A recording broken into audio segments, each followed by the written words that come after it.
They get names. You inherited.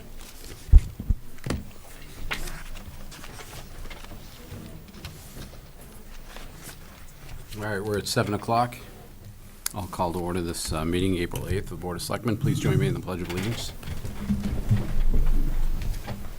Pledge allegiance To the flag of the United States of America and to the republic for which it stands, one nation, under God, indivisible, with liberty and justice for all.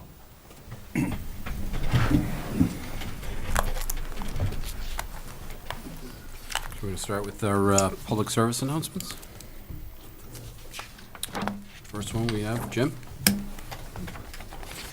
Thank you, Ken. Good evening, everyone. My name is Jim Crowley, also known as Sergeant Jim with the Chelmsford Minutemen Company. You know, there are a small group of words pertaining to governmental oversight that can cause a person to emote extreme feelings for or against a government. Words such as taxes, duties, quartering, liberty, and independence. Tonight, I'll speak briefly about two other words that are never to be spoken of lightly. Actually, three: sedition, treason, and revolution.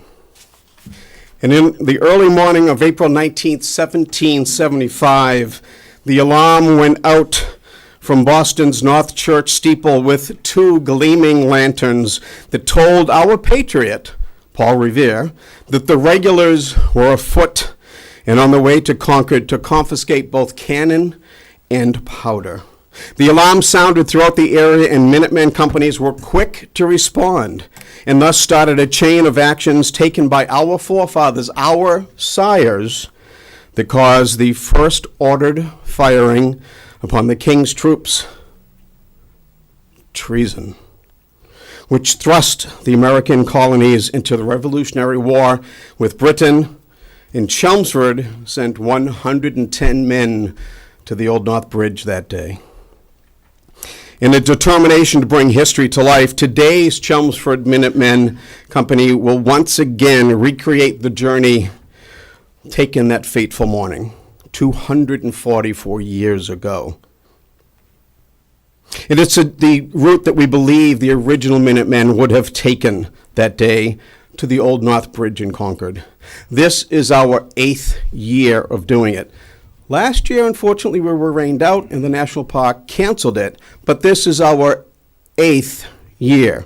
I'm going to count last year.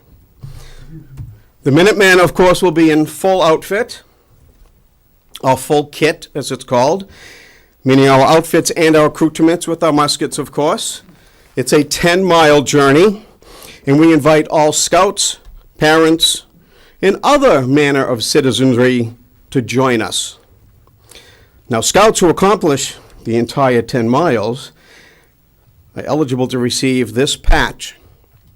This is the Chelmsford Trail to Concord, and they can only ever get it from me. So this is a very special patch. And this year we'll be handing out the Year Patch 2019. There are some scouts who have all of the year patches, and that's great to see. We meet on the Common. This will be next Monday. We meet on the Common between First Parish Church and the CCA at the Sundial, and it's quite dark. We depart at 4 a.m. My joke is, of course, I have to raise a lantern to see what time it is.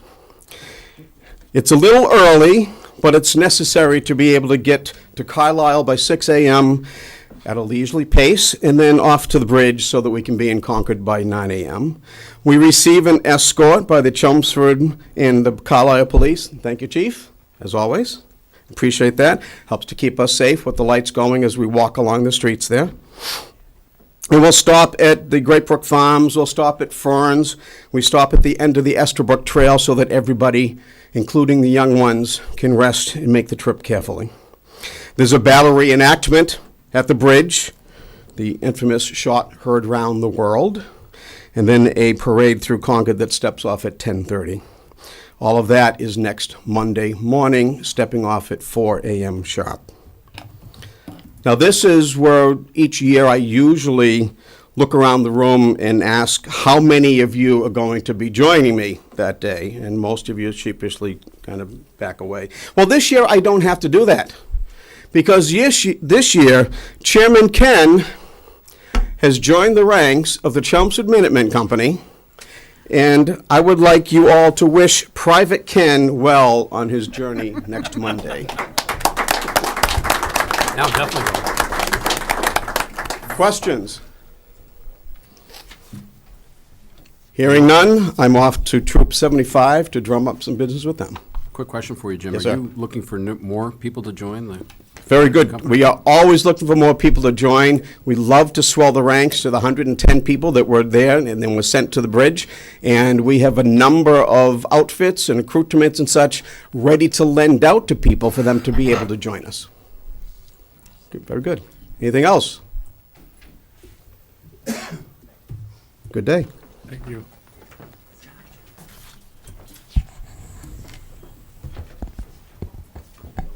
So we'll move on now to Marion Courier. Well, Neil Lear is going to. Oh, Neil, you're going to do it?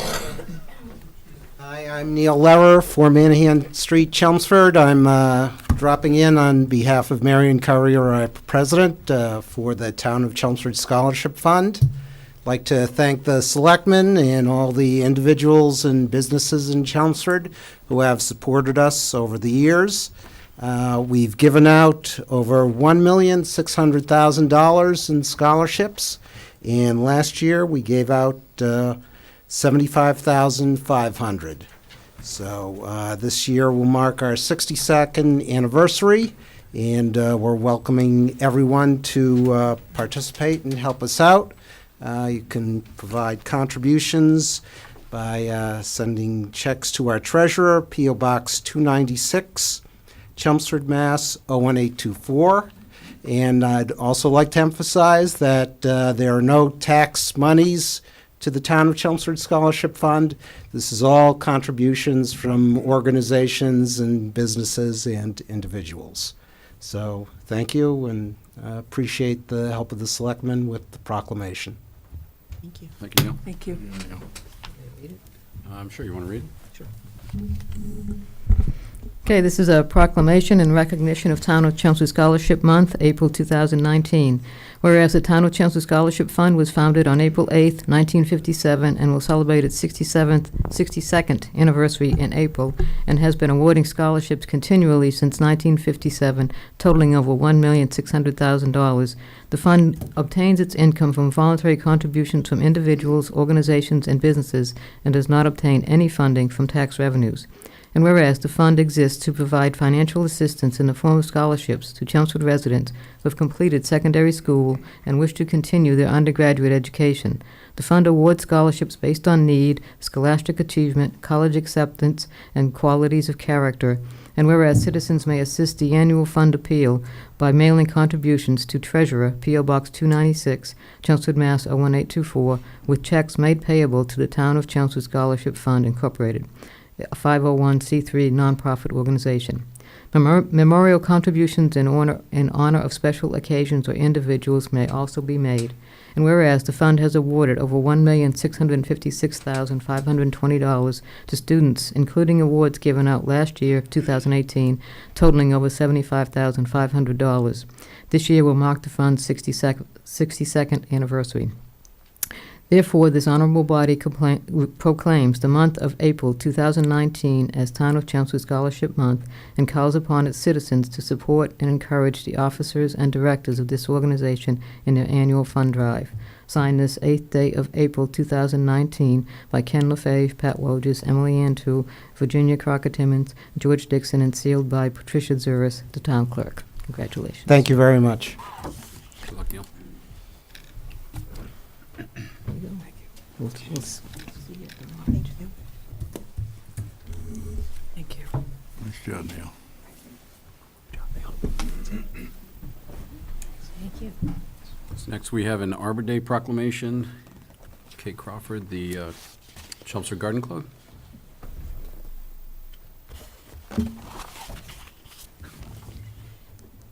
Good evening. I've come to ask for Arbor Day to be proclaimed this year on Friday, April 26th at 3:30 p.m. The Chelmsford Garden Club is sponsoring the planting of a hawthorn tree on conservation land at Red Wing Farm Reservation. We also intend to, at that time, dedicate the butterfly garden, which also is there to the right, as a new planting. The stewards have worked on putting all new stones around that garden, and we're dedicating it to the memory of one of our dear members, Gwen Makepeace, whose family and friends donated some memorial funds to the club. So that should happen on Friday, and I'm asking for Arbor Day to be proclaimed by the town that day and inviting you all to join us. If you can, I'll pass out this. Okay, Pat, you have a proclamation? I do. I have a proclamation in celebration of Arbor Day, April 26, 2019. Whereas in 1872, J. Sterling Morton proposed to the Nebraska Board of Agriculture that a special day be set aside for the planting of trees. And whereas this holiday, called Arbor Day, was first observed with the planting of more than 1 million trees in Nebraska. And whereas Arbor Day is now observed throughout the nation and the world. And whereas trees can reduce the erosion of our precious topsoil by wind and water, cut heating and cooling costs, moderate the temperature, clean the air, produce life-giving oxygen, and provide habitat for wildlife. And whereas trees are a renewable resource giving us paper, wood for our homes, fuel for our fires, and beautify our community. And whereas trees in our town increase property values, enhance the economic vitality of business areas, and beautify our community. And whereas trees, wherever they are planted, are a source of joy and spiritual renewal. Now, therefore, we, the Chelmsford Board of Selectmen, do hereby proclaim April 26, 2019, as Arbor Day in the town of Chelmsford, and urge all its citizens to protect our trees and woodlands, and to plant trees to gladden the heart and promote the well-being of this and future generations, and to take part in programs to celebrate Arbor Day. Signed this 8th day of April 2019 by Ken LaFave, Pat Wojdas, Emily Antu, Virginia Crocker-Timmons, George Dixon, and sealed by Patricia Zuris, the town clerk. Thank you. Thank you. Gwen was a beautiful lady. Gwen was a beautiful lady. Oh, wasn't she? Thank you.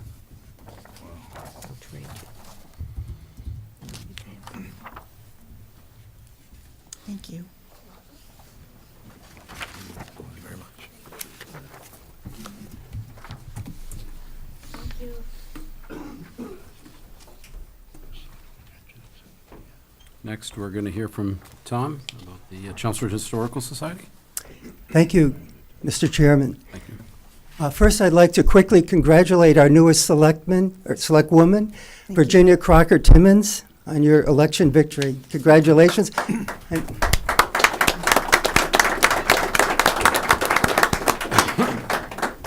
And if I may, congratulations to the re-election of Pat Wojdas. Congratulations, Pat. Well, I'm Tom Cristiano from 6th Drew Circle of Chelmsford.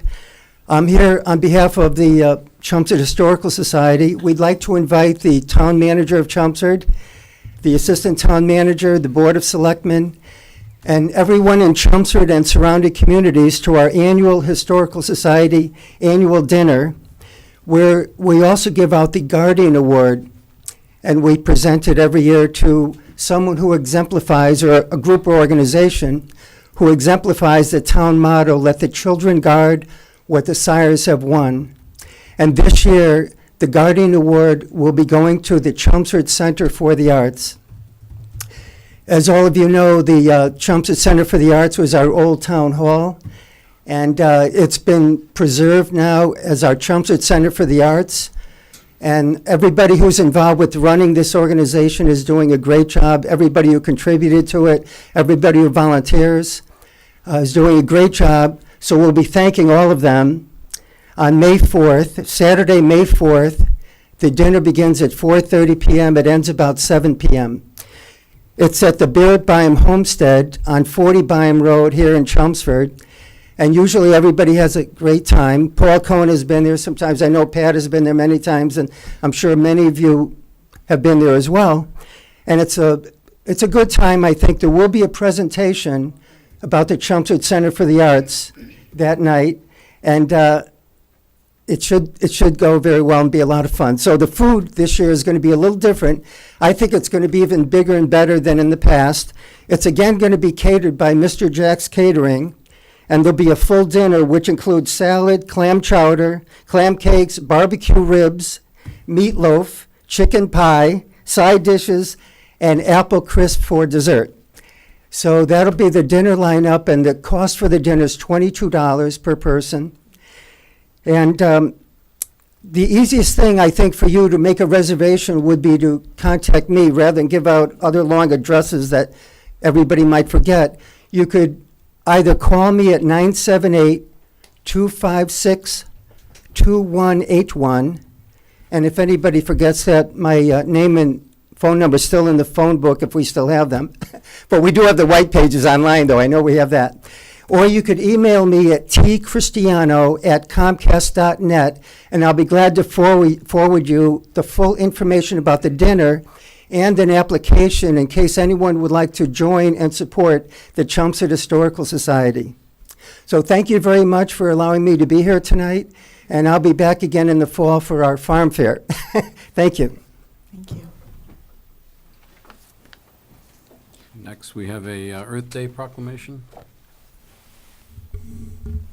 Okay, I have a proclamation in celebration of Earth Day, April 22nd, 2019, whereas the global community now faces extraordinary challenges such as global health issues, food and water shortages, and economic struggles, and whereas all people, regardless of race, gender, income, or geography, have a moral right to a healthy, sustainable environment with economic growth, and whereas it is understood that the citizens of the global community must step forward and take action to create a green economy to combat the aforementioned global challenges, and whereas a green economy can be achieved on the individual level through educational efforts, public policy, and consumer activism campaigns, and whereas it is necessary to broaden and diversify this global movement to achieve maximum success, and whereas Earth Day is the beginning of a new year for environmental stewardship commitments to implement sustainability efforts and commit to an Earth Day resolution.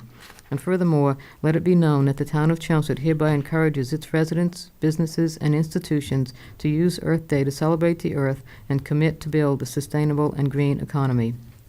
Now therefore let it be resolved on the 8th day of April 2019 that the town of Chelmsford hereby pledges this Earth Day, April 22nd, 2019, to support green economy initiatives in Chelmsford and to encourage others to undertake similar actions.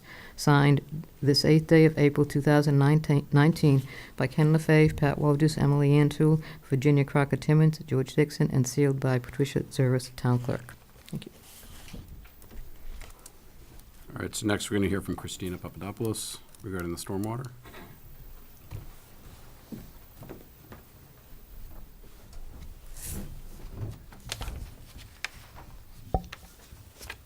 Good evening. Thank you. Christina Papadopoulos, Town Engineer.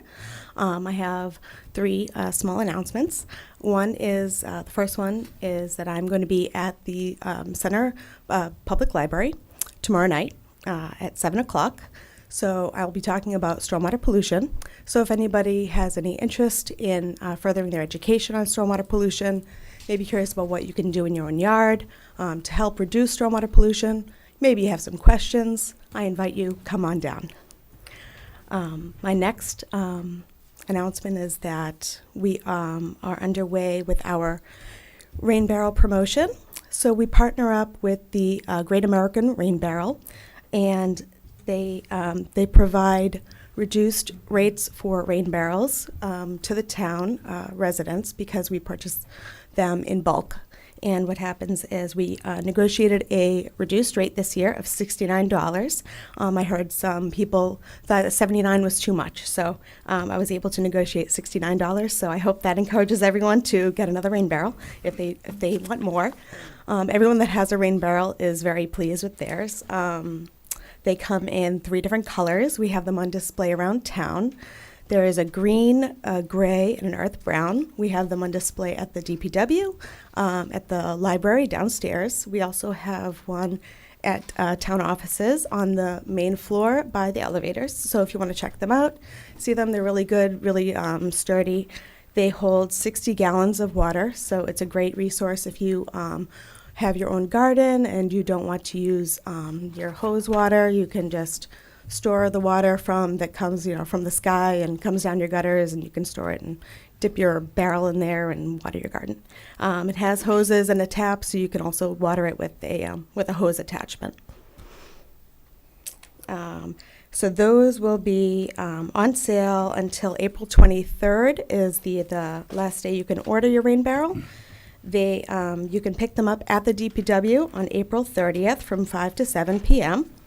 You order them online. If you have any questions about it, just get in touch with me. I'm happy to answer questions about it. We've been doing it for several years in a row now and have had excellent success with it. So I hope to continue with it. So the third thing I have is the community stenciling project, where we offer storm drain stencils that say "Dump no waste, drains to stream."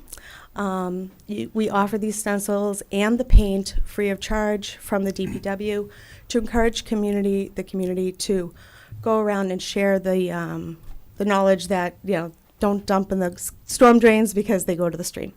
A lot of people, still don't know that our storm drains don't get treated, and they go straight to a stream or water body. So this is a great way while people are walking their dogs, they get educated on it. It's also great for kids to teach them, to give back to the community and to stencil the storm drains. It's kind of fun. So if there are any groups that are looking for a project, families, scouts, I've had all kinds of people do this type of project. So just get in contact with me directly at the DPW, and I am happy to provide you with a map of an area with appropriate storm drains and provide you with the materials that you need. Do you have any questions? Thank you. Okay, Thanks, thank you very Christina. much. And the last public service announcement we have tonight is about townwide cleanup. Do you want to read that? Sure. Townwide cleanup this year is going to be on Saturday, April 20th, 2019. It will take place all day at parks, trails, and roadsides. Any member of the community can pick up gloves and yellow bags at 9 Alpha Road at the Chelmsford Office of Recycling and Solid Waste, which is open from Monday to Friday, 8 a.m. to 4 p.m. When your yellow bags are full, simply put them out beside your regular trash bin on trash day, and the trucks will pick them up. Don't put these inside your regular trash bins. They're not counted against your regular trash limit. If you have any questions, you can email Nick Parley at nparley@townofchelmsford.us or chelmsfordecoclub@gmail.com. Okay, now it's time for Could I opens. just, Mr. Chairman, if I may, with your discretion, could I have one item to public service announcement? That's one I sent to the board this morning. Sure. Because it is timely and important. The Chelmsford Housing Authority has just announced the availability of applications and the start of the application process for the 35 affordable apartments being offered at 104 Turnpike Road. The important thing to note is there'll be an information session on Thursday, April 25th at 7 p.m. at the Chelmsford Housing Authority, 10 Wilson Street in Chelmsford. And again, if you wish to obtain additional information, please contact the Housing Authority. Those applications are due by June 4th, 2019 at noon. Thank you, Mr. Chairman. Thank you, Paul. So it's time for open session. So does anybody tonight want to speak to the board?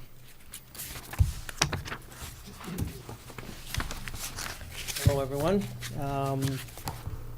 I'm here to see if there's a follow-up on 2 weeks ago when I was here, brought up some questions about trucking, aggregate industries.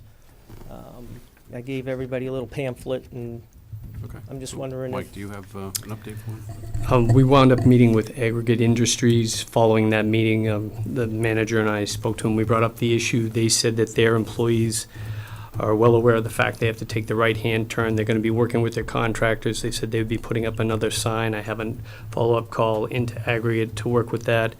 I did pose some questions to the DOT that I'm waiting on responses for, but as you know, that's a marked state route, so the likelihood that we can do any type of truck exclusion based on the standing rules, we can't do that. But I did inquire about what we can do, if anything, about changing the speed, so I will follow up with you, Mr. Wojcik. Okay. Now, it's not, we're not looking to create a new exclusion. It's the exclusion that allowed them to make that big plant. And I mean, I think the chief knows, just about everybody on the police department knows going way back, that they were not, once they were allowed to operate there, they weren't allowed to come through the center of town, through the residential neighborhood. So it's kind of got whitewashed away. It just needs to go back. I'm not asking for anything new. Yep. No new regulation. It's just what was there in the beginning to allow them to operate. But I thought I heard you say you wanted to see if you could do something about the speed coming into the center. Correct. Yep, so Correct. I'm looking into that as well, but I did talk to them Because- specifically about your issue with the trucks coming towards the center. Because it is a thickly settled area. Yes. I mean, you know, per the state-owned guidelines, it falls within thickly settled. And, you know, we go from 45 to 40, then to 25. Mhm. The state doesn't allow that. The state only goes in 10-mile-per-hour increments.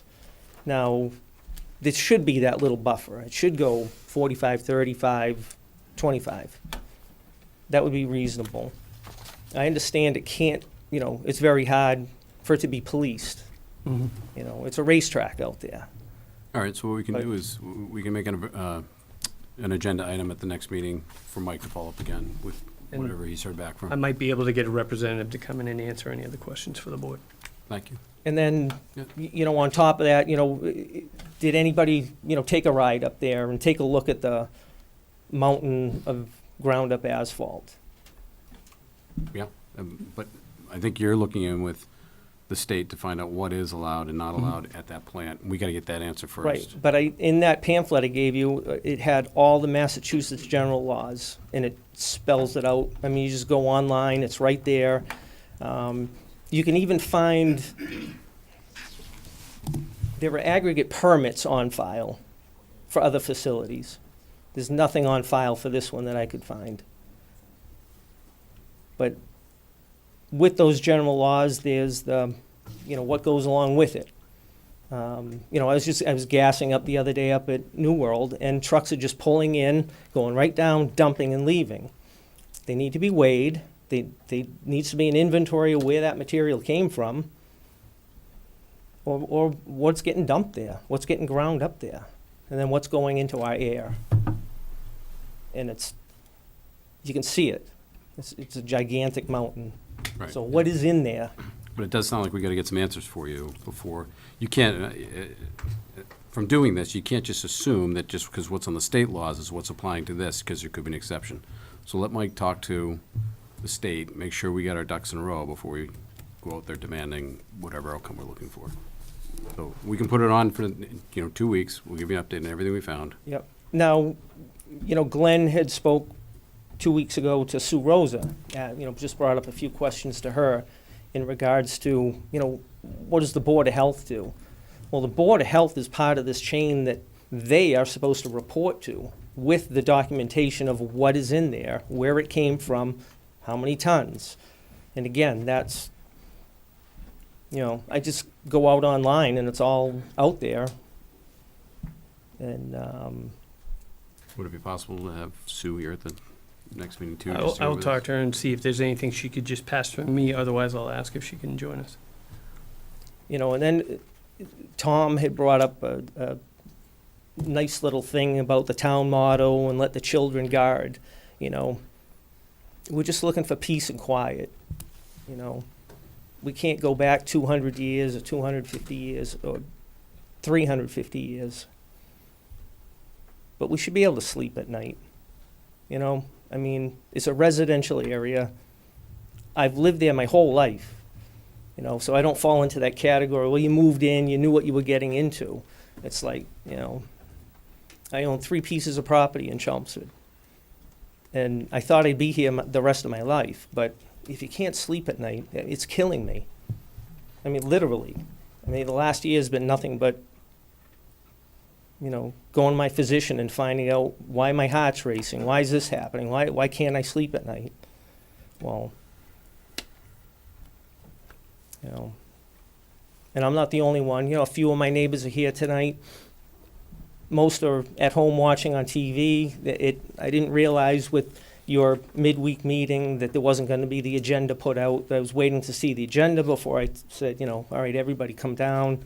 Judging by the crowd here, I'm glad I didn't have more people here tonight. But Well, I can think come if back we- in 2 weeks and. Yeah, if we make it an agenda item, then it becomes, we have the information, we can discuss it, and Yep. we're all up to speed on what's going on. And there used to be a once a year or twice a year open session, maybe at the elderly center, where, could talk a little more in depth and, but, Okay.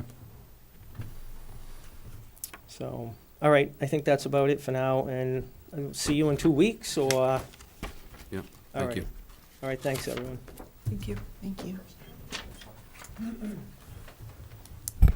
Brian Latina, Precinct 4 and 15 Jesse Road resident. I'm not sure if I'm supposed to address you as select women and two gentlemen. Congratulations. I think this is a wonderful board. And just thinking a little out of the box from the gentleman that just stepped away from the microphone, this is an asphalt company, and I came home at about 3 a.m. during the summer, I believe it was last year, and Chelmsford's Enterprise rental cars right on in that same section. I had to drop the car off. I almost couldn't breathe. The smell from that was, I had to roll up the windows. It was amazing at that hour, and I thought maybe that's when they produce this stuff. But again, thinking out of the box and having been at a couple of political events where I heard people thinking out of the box, it's an asphalt company. They're abutting Route 495. They're doing state, town, and city work. Last time I checked, I don't think anybody here has had their driveway done by those big old trucks that drive through the center. How about if we put a road like they do on Interstate 90, a limited use road for the asphalt company to enter and exit on 495 and avoid Chelmsford and Westford altogether. They could circle through, they could build their own road, they could get on and off 495 with limited use gate, electric gate, something like that. We need to get this thing out of the center of town. Holding signs there last year, it was frightening to see those trucks turning left and watching them put ruts in the center of town there. So that's topic one.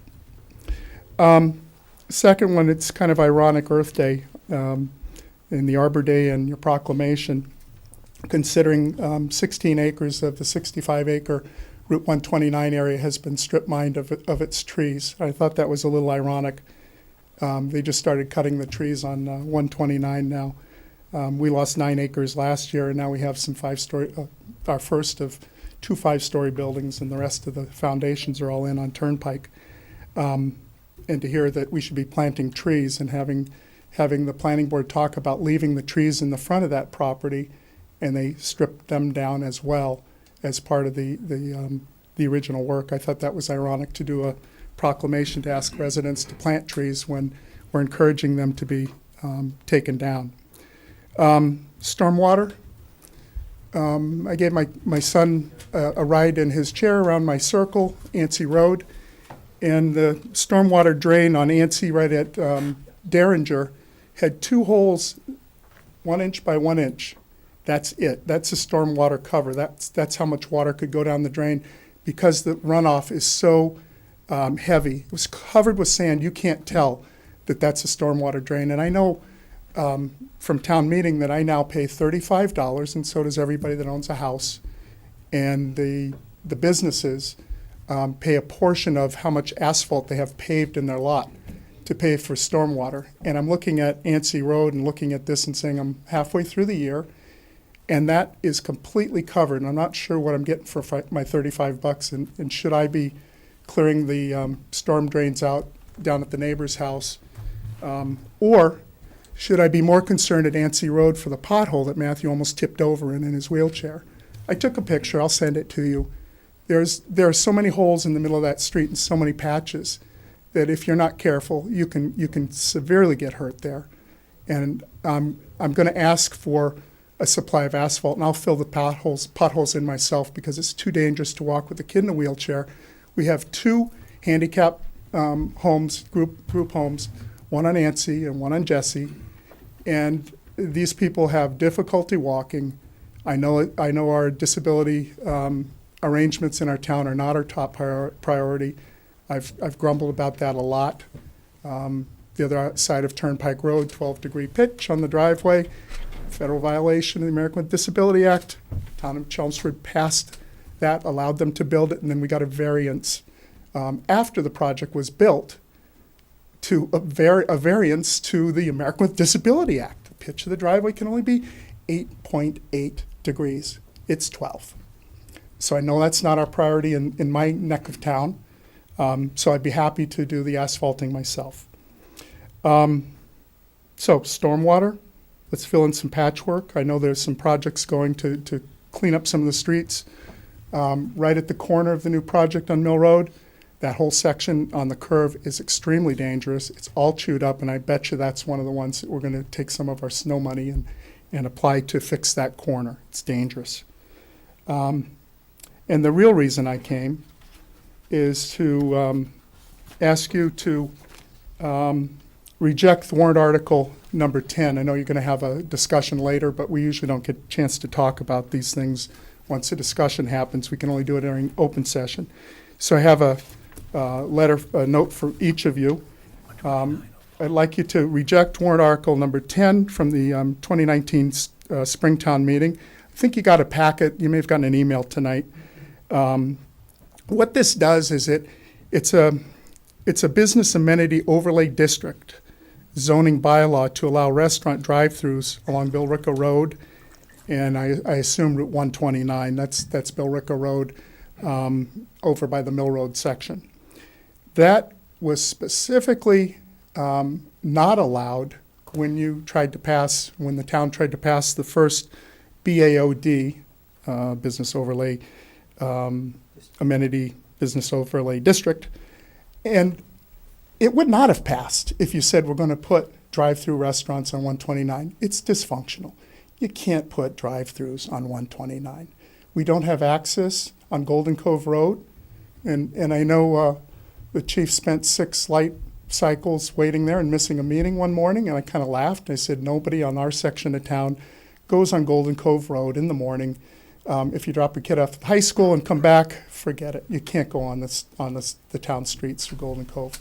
The traffic is not functional there for drive-throughs.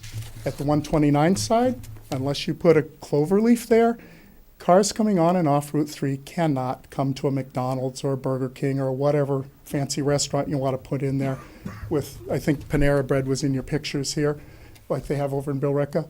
You need a functional bunch of lights. You need access to it for a lot of traffic.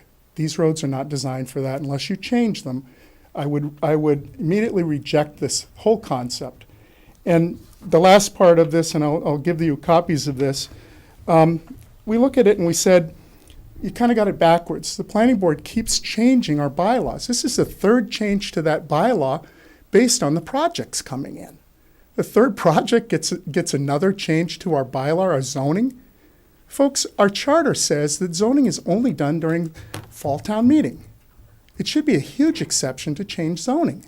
You don't change it with a special town meeting, a regular town meeting, and spring town meeting. I wish Mr. Reddy was still here. We're in the Reddy room. He used to tell the board that you don't change zoning except during the fall. It requires a lot of thought. We're in the middle of a 10-year change in our master plan. Let's look at the master plan first and then adjust your zoning. You don't change it because the restaurant here that's cutting the trees down, the 7 acres that they bought, and they need to quickly flip, they couldn't find a restaurant, so now we're going to put in another drive-through. And you're going to put one in on Mill Road after you spot zoned that area? That would be the area that would have made the run out for the 12-degree pitch, but they didn't want to buy it on that 40B project. So now they're putting a restaurant there instead of making the road there accessible to the handicap school that used to be across the street and handicap accessible for elderly people. If you'd used that property for the proper run out, which you should have enforced, you, the town, it was a ZBA project, and I understand those. The state comes in and tells us we have to build them. But you should follow federal law. So I'll give you a copy of this. I'm asking you to just out of hand reject Article 10 because there have been no public meetings on it. The planning board said, yeah, let's do this. That's not how it's done. Zoning should be a good 10 years before you change it again, unless you have something very, very significant. Not because somebody wants to make some money on their restaurant that they didn't fully think about when they bought the property. And they shouldn't cut down the trees until they realize what they're going to use it for. Okay, that's all I had. I appreciate you all being volunteers in this. There's not a whole lot of money in it, and I thank you for your time.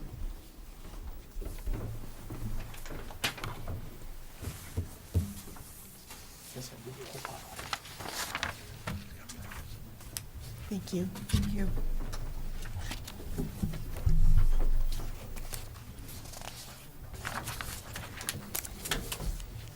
He's all the same. Give me a moment as I got to set up. I've gone a little old school with some pop-ups not being on the agenda. Unable to provide you with PDF to have for your viewing pleasure.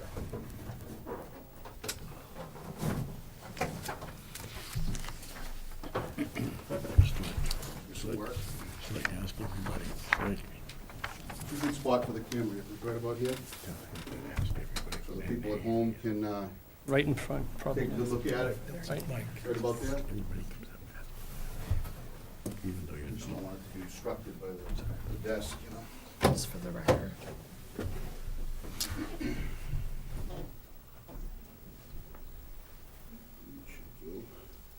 Jerry, you can join me up there if you want. 3, 4, 5, 6, 7.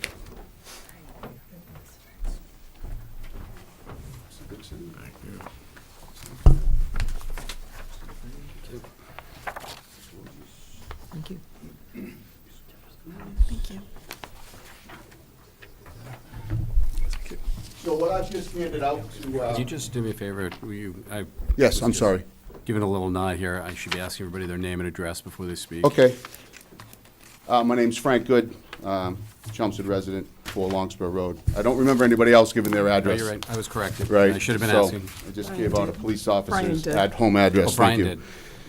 So anyways, I'll get into my thing in a minute. So my name's Frank Good. I'm the president of this Chelmsford Superior Officers Union, NEPBA Local 20, represent the 8 sergeants of the Chelmsford Police Department. For the public at home and for you in the audience, what I just handed out was a packet containing the dissenting opinion that was supposedly authored by Mr. Andrew Flanagan, who is the Andover Town Manager, as well as the paper copies of these 2 documents, which are legal cost invoices obtained through public records request from the town. So again, this is Jerry Flynn of the NEPBA. He'll be speaking after me. Like I said, I'm the president of the Superior Officers Union, representing the sergeants of the Chelmsford Police Department. Been a member of the Chelmsford Police Department for nearly 26 years, and I'm a lifelong resident of Chelmsford.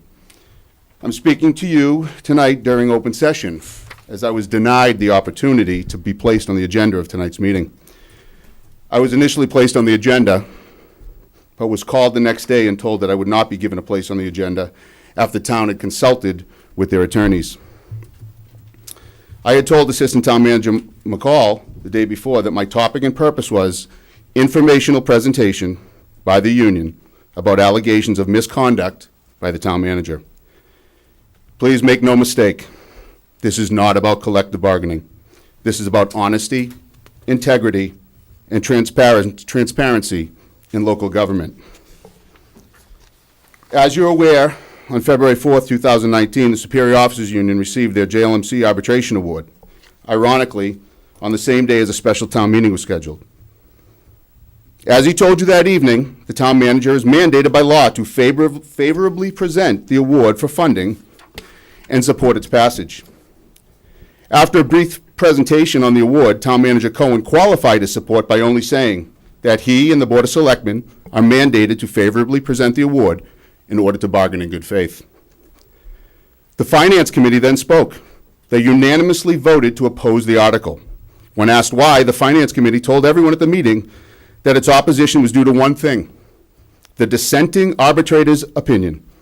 This dissenting opinion was read aloud, verbatim, by Finance Committee Chairman James Clancy as justification for the Finance Committee's opposition and vote. Not only was the dissenting opinion read aloud, copies of it were offered to the entire audience by Ms. Tonini. The actual award was neither read nor distributed. After the discussion of the dissent, many town meeting reps were persuaded and voiced their opposition to the JLMC award because of the position of the Finance Committee. As was reported in both the Lowell Sun and the Chelmsford Independent the following day, the entire presentation and ultimately the rejection of the funding of the article centered on the Finance Committee's reliance upon the dissenting panel members' opinion. Neither the town nor anyone on the Board of Selectmen, despite their so-called unanimous support, advocated for the passage of the article. Nobody responded to the questions raised by town meeting members. For example, that the arguments of the dissent had already been rejected by the neutral arbitrator and the majority of the panel. Nobody told the town meeting reps that the dissenting arbiter was actually the town manager of Andover. That silence, however, turns out to be just the tip of the rotten iceberg. It was immediately apparent to my co-workers and I that the presentation appeared to be a calculated attempt to defeat the funding article. On February 5th, I immediately began my campaign to request public records. These records tell a story of deception. On March 28th, I received the most disturbing set of records from the town, which were copies of legal bills incurred by the town during the JLMC process. Tonight I stand before you, disgusted and appalled at what I will be revealing to you and to the public.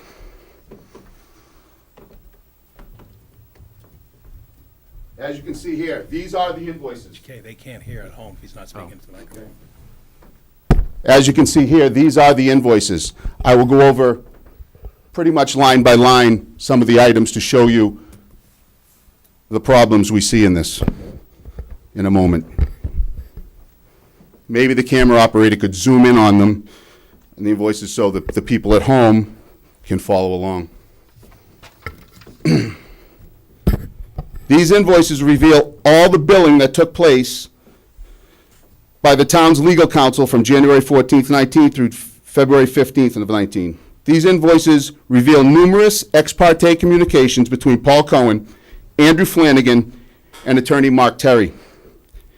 These communications occurred well after the arbitration process had been completed and briefs had been submitted to the arbitration panel for their review and ultimate ruling.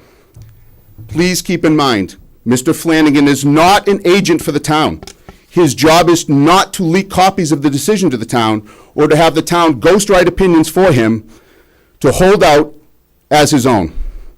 He is a member of the arbitration panel who comes from a management background. Just like the labor member is not the union's personal spy inside the process. He is a panel member with a labor perspective.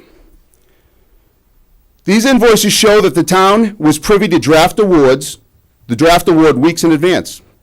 Just like the town meeting reps, the union never had access to the draft award before it was issued. Only the town manager did. The invoice reveals that discussions among Mr. Cohen, Attorney Terry, and the management panel member Flanagan occurred days prior to the official announcement of the award. The union was given no such opportunity to engage in post-arbitration activities. Most disturbing, what is most dishonest given the presentation at town meeting is reflected on the line item for February 2nd, 2019, 2 days before the town meeting. With a cost of $273 and a description for the work by attorney Mark Terry as draft dissenting opinion for management panel member.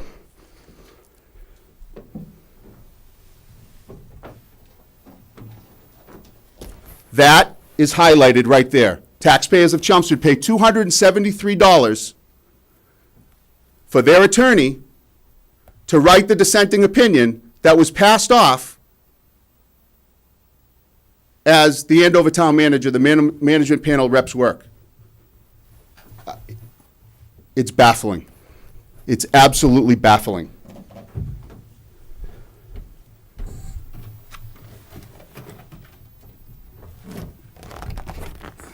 Excuse me.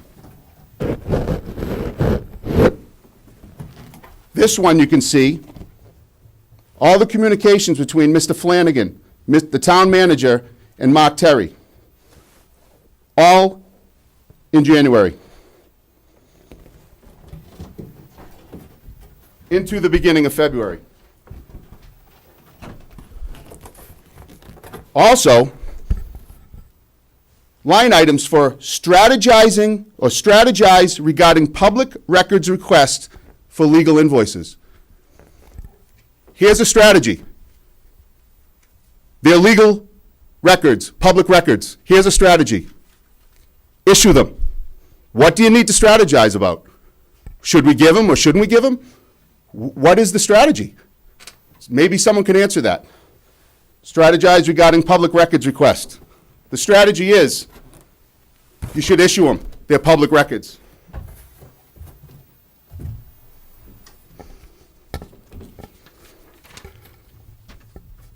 Ask yourselves, when you learned about this, was it news to you?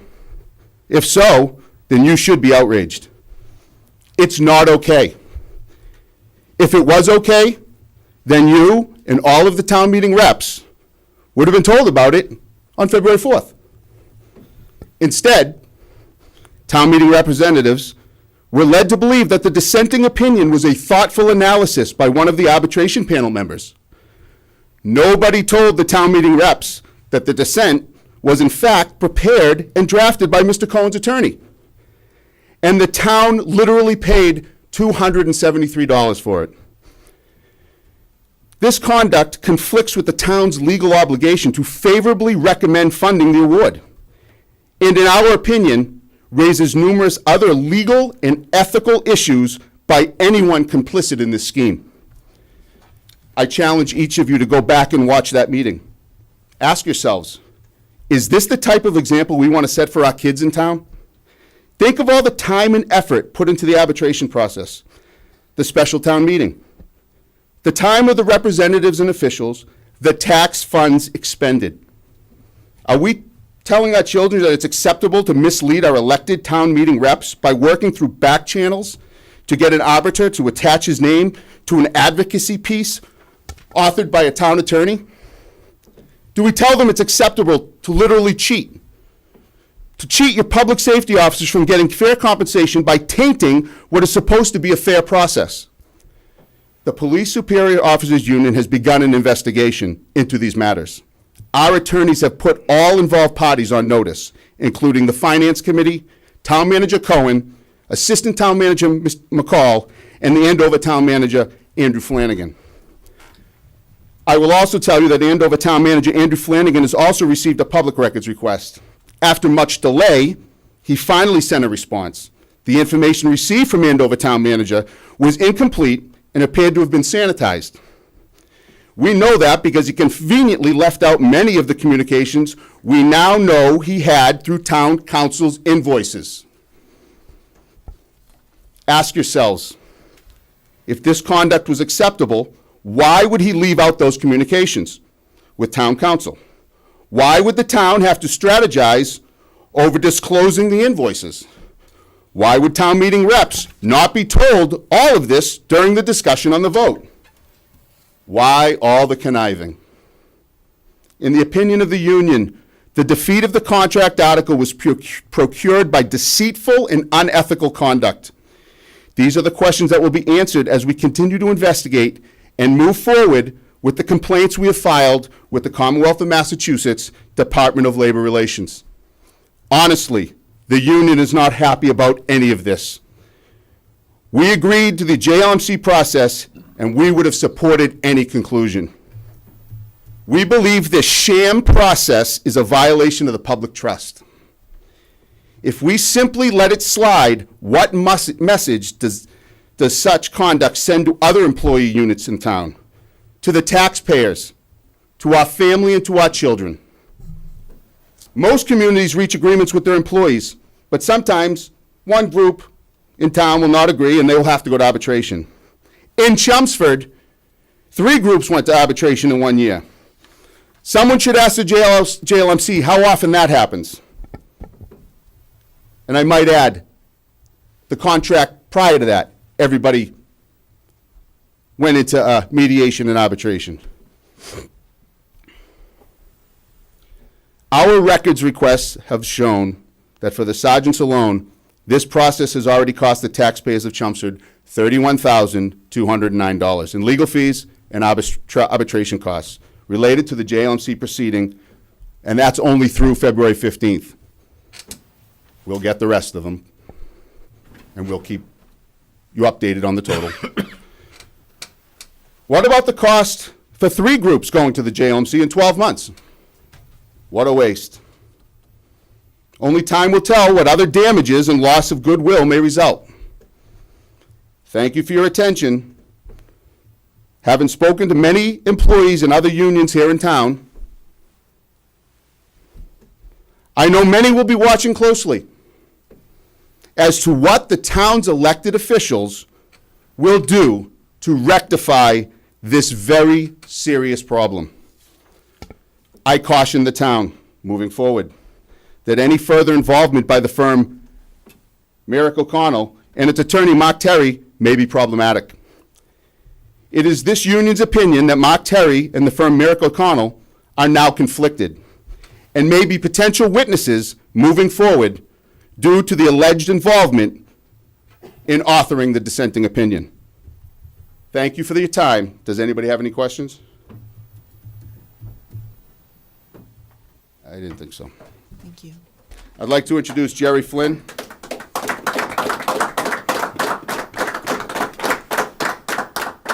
I'd like to introduce Jerry Flynn. He's the Executive Director of the New England Police Benevolent Association, known as NEPBA. Thank you.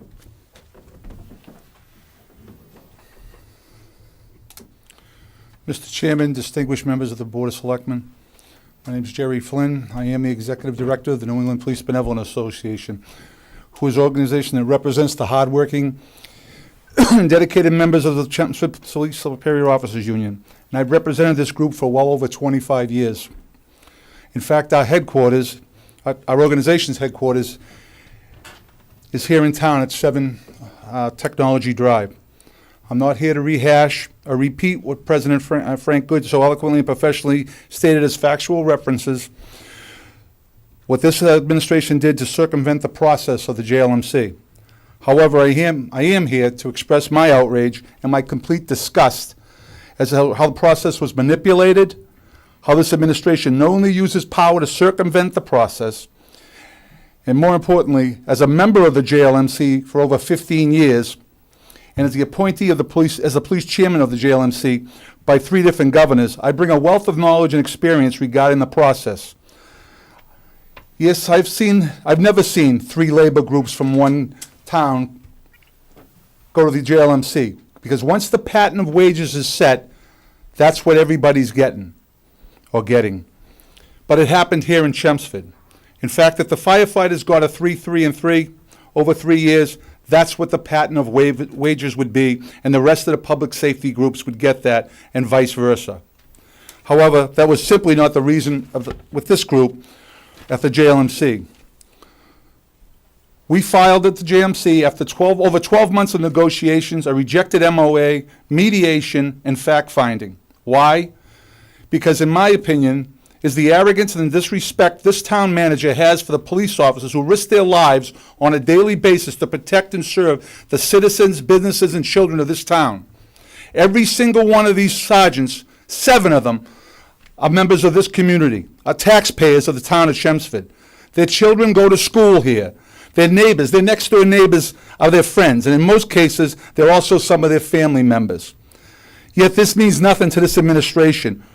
What meant everything was to lie, to coerce, and worse yet, to do anything to win. As Frank eloquently stated, had we lost this, they said, guess what? The arbitrator ruled against us, we go on. That wasn't what happened here. I'll just say this. I'm proud of this community, very proud of this. I listened to a bunch of people come up here and talk about some wonderful things today. and I've lived in this town for over 30 years. My children went to school here, all three of them. All three of them have great educations. All three of them have great jobs. What you did, Mr. Manager, was disgusting. It was disgusting. You totally made a mishap of the whole process. And I, for one, as a taxpayer in this community, am sickened by it.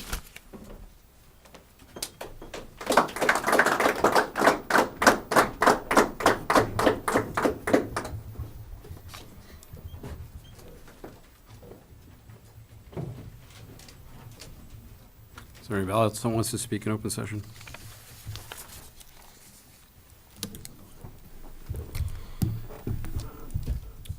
Paul, I do have a question, He may though. not be finished. Is he finished? You Are you finished? done? I am, I just cleaned up the room.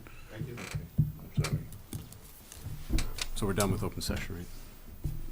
But before we move on, from the first day of my job here, what's the process now, like, with something like that? How do we go? What do we do? Well, there's a couple things. The JLMC is seeking a mediation session for April 22nd. It's the last date I heard, so they're dealing with the contractual matter. And the prohibited labor practice, of which a lot of this stuff was spoken of, we received notice today that that's scheduled, I think, for June 8th. So therefore, June 6th? June 6th.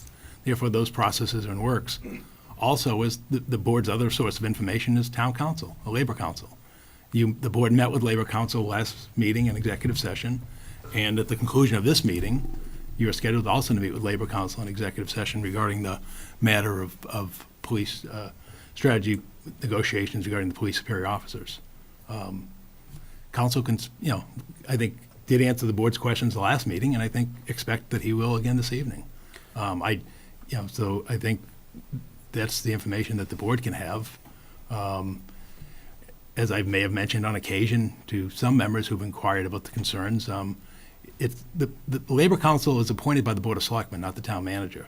And if the board has a concern about Labor Council or anything that may have transpired in this, then it's within the board's rights and authority. You can appoint an independent special counsel to assist the board in this evaluation and assessment, if that's what the board deems proper. So I therefore, do- but that's a matter for the board to consider. Okay, I do consider two separate issues here.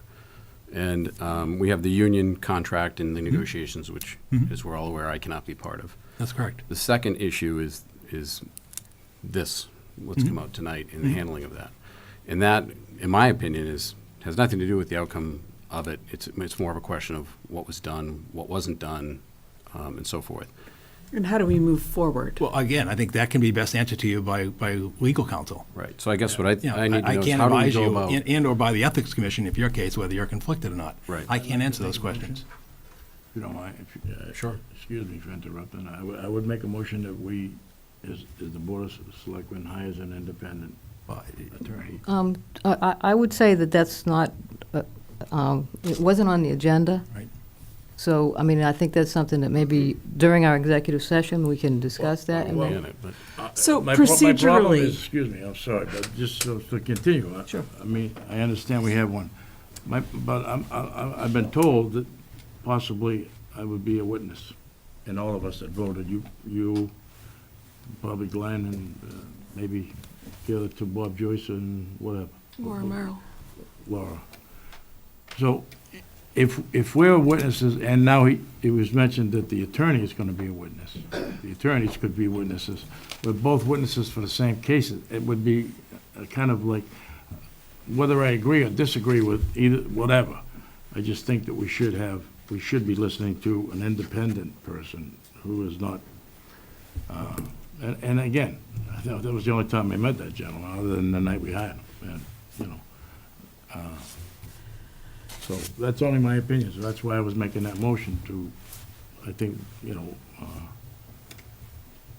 so if nobody wants to second it, that's up to you people. I just don't think this is it wasn't on our agenda to do that, and maybe we do that in executive just session. recommend- So by the manager. procedurally, I need to know, so if something like this comes up and it wasn't on the agenda because we can't foresee that, how on earth does this process help move us forward if we cannot make a motion to add something at a later date? Well, you can put it on the Is next it- meeting is it- agenda, schedule a special meeting. Okay. I don't think any of this is that timely that it couldn't wait 2 days or 2 weeks or whatever the board meets Okay. next. I mean, this matter, as you can see, but by dates in June and dates in later, is going to take a while. So I mean, so I don't think that you can invoke the emergency clause of Okay. action by the board. What's the emergency clause? The board something can, right now. can act in an emergency situation. That's. You're talking act of God. Yeah, exactly, Oh, or, well. or, Something that's timely, that would be timely, that we couldn't wait 2 days to do something. again, So you're saying the 2 days so we get the you could Open post meeting this, law. open meeting law? Correct. you could post a special meeting for, well, tomorrow would be Tuesday, for Thursday at the earliest, or you could wait till your next regular meeting or any time in between. I don't think in this case, they said, well, a couple of days or a couple of weeks is gonna alter anything. Would we be allowed to go into executive session tonight to discuss that piece, then I leave the room and you talk about the rest of it? I think you can best answer that question. I think council can best answer that question. You're making a distinction. Again, I don't feel qualified to make that type of a decision in terms of whether they're independent, because because it's possible that this prohibited labor practice could be enveloped into the JLMC process, and that's why I can't say that it's fully discrete, Mr. Chairman. All right, let me ask it this way. Well, all right, so we'll ask Labor Council if in executive session tonight you can discuss that piece, and I won't be there. Yeah. And so we'll do it I mean, that that's probably the first order of business once they go in, yeah. Because then if we You're hire not gonna- outside you're not counsel gonna too, hire I can one. get, Excuse me, go ahead. go ahead. If we hire outside counsel, I could also probably use them for clarity on what I'm allowed to participate in and not. Yes. Okay. I mean, we're not just gonna. I also think the Ethics Commission is the other source of that as well. Well, true, but like, when I called them today and we went over the agenda to see if I could go into an executive session, they said, well, the way it's written, you can't because of what's on the agenda. Exactly. So I was sort of barred because of the way that piece is written. So procedurally, are we saying that George's motion can't be addressed now because it was brought up during open session, but it can be addressed in the executive session? Is that what we're saying That's a question procedurally? for Labor Council to answer. I think that's a Well, question for later. what does Labor Council have to do with making a motion to get our own counsel? Because it's not on the open session agenda. Nothing's on the open session agenda. Right, because if a motion may be made in executive session, you're not going to put that motion on the agenda if it's to be made in executive session.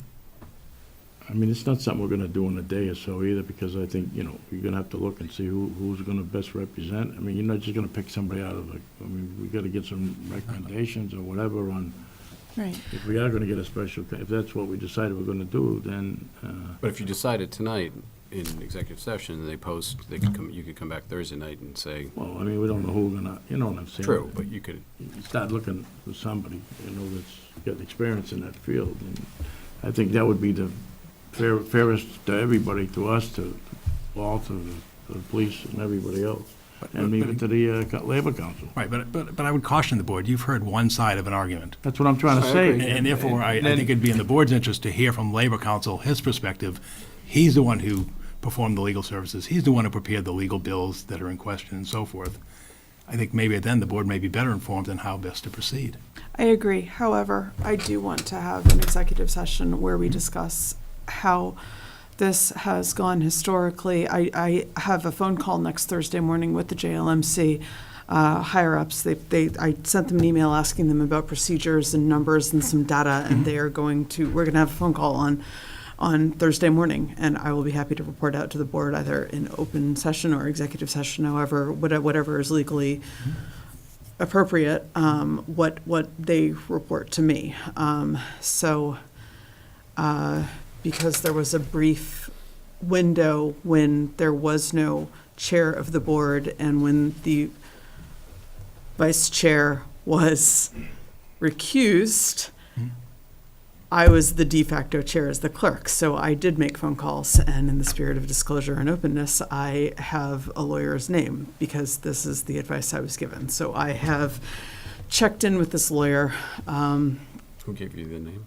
The Massachusetts Bar Association. So I called Maura Healy's office, the Attorney General's office, and went over this with one of their Labor Council people, and then they sent me to the Mass Bar Association. So I have a name of a qualified lawyer with mediation, and so, like I said, there was this weird time frame when it looked like I had to make some decisions. So I did what I do, and I started looking things up and doing as much research as I possibly could in the time that I have, and making phone calls to people who were trustworthy in terms of, not gossiping. It was very precise people with a lot of knowledge that I called, and so that's what I do best. And so I have a name, I have a letter, I've been in communication, so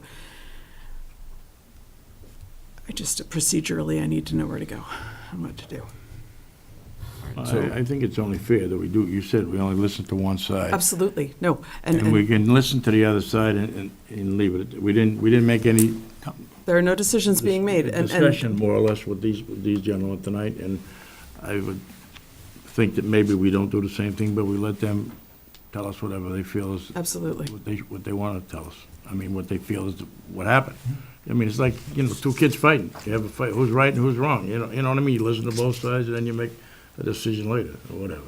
But again, I remind the board, we turned the determination to Labor Council whether the article the request should be put on the agenda. Council's advice was not to put it on the agenda, and and therefore it was not put on the agenda. Well, we were in the middle of it. And this was town council as well as Labor Council, and then we were advised not to comment publicly to the, in the event that the matter was brought up under open session. And so we're following the advice of council.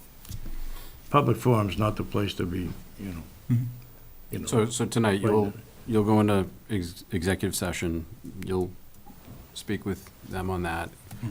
If the board comes out and decides that they want legal counsel, and we'll have them, you can say that you need a meeting whenever you decide, and we can reconvene for that. Sounds right to me. I mean, I agree. I don't know if everybody else does. And I'll stay out of it. All right.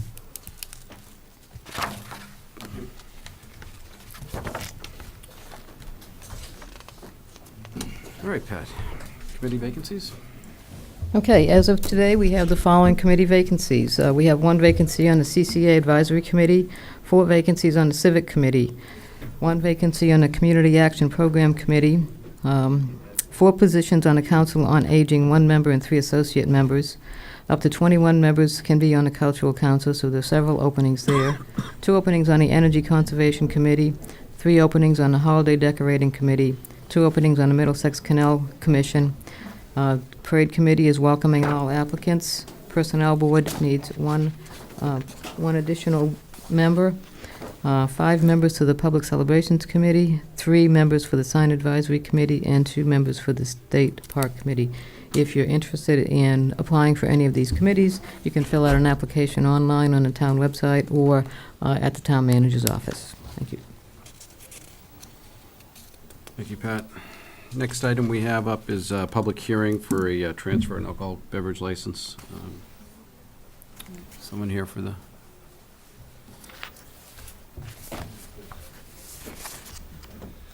Evening, everyone.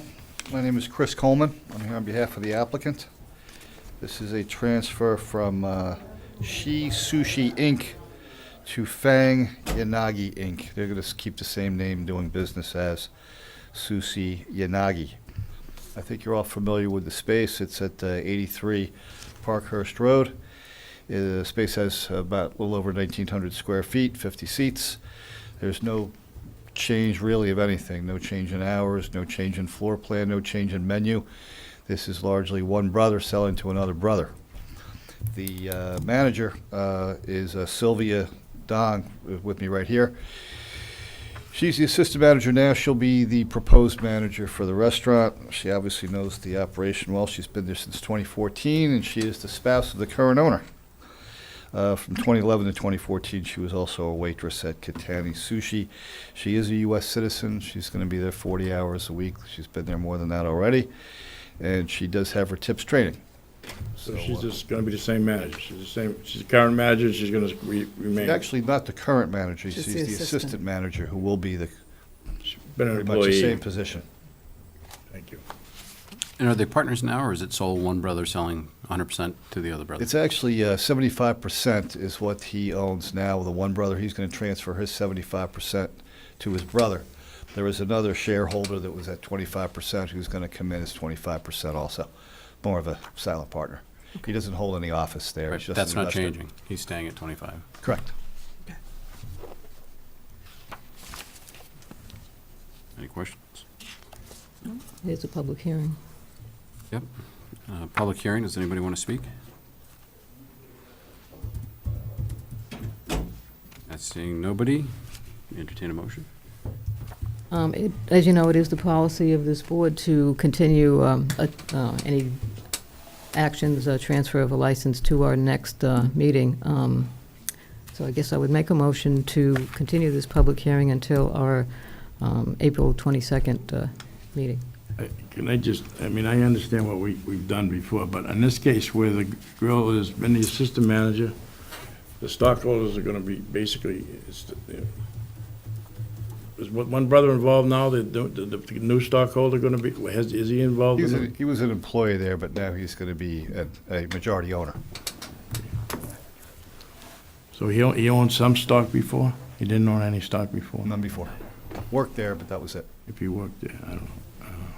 And is he tip certified and everything? He's not TIPS trained, Okay, but he's not going to be the manager, though. all right. Just Well, George, are you comfortable with waiving our I waiting would have been period? had he been, you know, like, if it was family, but if you're not, I understand. So, I mean, I just thought it was a little easier, and it would have been smoother. And the ABC is gonna catch it anyways, but. So If we we can wait. put out our 2 weeks, will that hinder you at all? No, I think that they're still going to operate the way they're going to operate. Would you like us back for that, or is that something that, I would say unless we receive any complaints, it's probably not necessary, and the town manager's office can probably We'll check with advise you Sure. a couple of days before. That reasonable? Okay. no, from a closing perspective, it's between family members, so there's no Just a real, stock exchange, no sure. obligations. Which Should be that fine. has to be approved by the ABC anyway, right? It does. There are very specific laws, and oftentimes it has to do with distribution and production and stuff, so it's a highly regulated process, so. Okay, So we so have a motion? we have a motion Motion to continue. continue, second. We have a motion and a second. All in favor? Aye. Aye. Thank you very much. Thank you. Good luck. Thank you.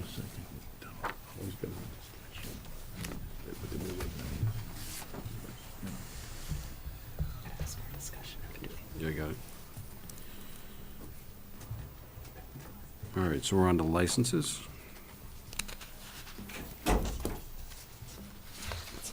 So we have a application for a one-day beer and wine license from Chelmsford Public Library. Anybody here? Hold on. Well, they come in enough, we can just. It's Chelmsford Public Library. Yep. What do they do, like 5, 6 of these a year? So, Does anybody have any discussion on it? Motion? I'll make a motion that we approve a one-day beer and wine license for the Chelmsford Public Library for June 4th, 2019. I second. All in favor? Aye. Aye.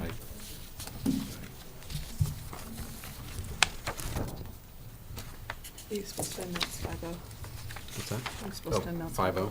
You don't have to. Don't have to. Pack and count. So now we're on to the Selectmen recommendations for the warrant articles. Yeah, Mr. Chairman, if I may, given that Dr. Lang is here and members of the school committee, could we maybe take their article out of order, courtesy to them, so that they're already running at 20 after 8, and Yes. we'll send them on their way. That would be item 9 regarding the vote of a submission of statement of interest to the Massachusetts School Building Authority. Item 9? Yes. It's item 9 on the agenda. Oh, I'm sorry, I thought you meant warrant, I'm sorry. Nope, you're jumping. Item 9 is Superintendent of Schools Jay Lang with a vote for the submission on a statement of interest for the Mass School Building Authority. Good evening. Thank you very much for taking that out of order as well. We'll try to be quick for you tonight. We're just seeking your approval to be able to file a statement of interest with the Massachusetts School Building Authority. Again, for our core program. I was here a few months ago and we talked about filling out an application for an accelerated repair project. We did do that. Just this last week, actually, we received an email from the MSBA that they're going to be coming out to take a look at that project right after April vacation. That was the, bless you, that was the roof at South Row. So it's good news that they reached out to us and they're going to be coming out to look at that project. The second program of the MSBA is called the Core Program, and that's the application which we're seeking your approval this evening for. So this is the same application that we've actually, it's been tweaked a little bit, but bless you. Same application that we submitted the previous 2 years, and this is for consideration of a larger school project. It's being filed under Chelmsford High School, so that is why the Chelmsford High School name is in there. Obviously, this goes back to our bigger study about school properties and reuse of buildings, but we need the board's permission this evening to be able to file that application again. This is the one, if you get approved, you gotta pay $1 million or something right up. Yeah, if you get approved, the timeline would be we submit by Friday. We would hear back sometime in the fall whether we're either going to be asked into the review phase or not. If we were, over the course of that next year, you actually would need to bond and actually appropriate approximately somewhere between $500,000 and $1 million for a review. But we'd probably be talking about 2 years out before that actually happened. And then at that point in time, you'd have much more robust community discussions about the application and the process. So before the town was really having to commit significant financial resources, you'd be looking at 3 or 4 years out. This would be the first step to at least submit the application and try to engage the MSBA in that dialogue about a new school project down the road. Usually it's been taking 5, 6, 7 years for people to get approved. Yeah, it's a year-to-year process, so it's a clean slate every year. Any community that's interested can apply for an elementary, a middle, or a high school project. There's limited funding that the state has to dedicate towards the projects each year. It really is just based on competition. It's based on need of the facility and the condition of the facility. The state historically will bring forward anywhere from 3 to 4, maybe 5 high school projects in any particular year. It's a little bit easier to get funding for an elementary school or a middle school because the project budget is a little bit less, but anywhere between, say, 3 and 5 high school projects may go. I will say that I have done the research on the last 2 years we've submitted, and in all honesty, the schools that were recommended had needs that far outweighed ours. So some of this is a waiting game. You need to put your application in each year to stay in the queue, and then hopefully when time is up and you can start having that dialogue with the MSBA, you're there for that. So there are communities that can take anywhere between 5 and 10 years to even just get their application approved in the queue to start the conversation. And then a high school project, you're looking anywhere from 5 to 8 years of actual lead time and build. So this is definitely a project that's longer term down the line. Yeah, thank you. Thank you. So we entertain a motion? Okay, I make a motion that having convened in an open meeting today, Monday, April 8, 2019, and prior to the closing date, the Board of Selectmen of Chelmsford, in accordance with its charter, bylaws, and ordinances, has voted to authorize the superintendent to submit to the Massachusetts School Building Authority the statement of interest form dated April 5, 2019, for Chelmsford High School located at 200 Richardson Road, which describes and explains the deficiencies in the priority categories for which an application may be submitted to the Massachusetts School Building Authority in the future, including the elimination of existing severe overcrowding, prevention of severe overcrowding expected to result from increased enrollments, replacement, renovation, or modernization of school facility systems such as roofs, windows, boilers, heating, and ventilation systems to increase energy conservation and decrease energy-related costs in a school facility, and replacement of or addition to obsolete buildings in order to provide a full range of programs consistent with state and approved local requirements, and hereby further specifically acknowledges that by submitting this statement of interest form,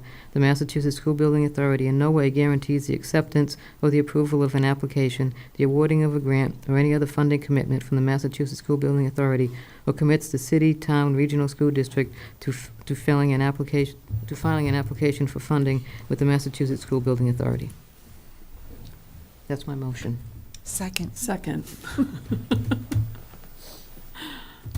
have a motion and a second. Any discussion? No? No. Vote. All in favor? Aye. Aye. Thank you. Thank you very much. Thank you. Thank you very much. Paul, now we want to jump back to 7? Yes, please. Thank you, Mr. Chairman.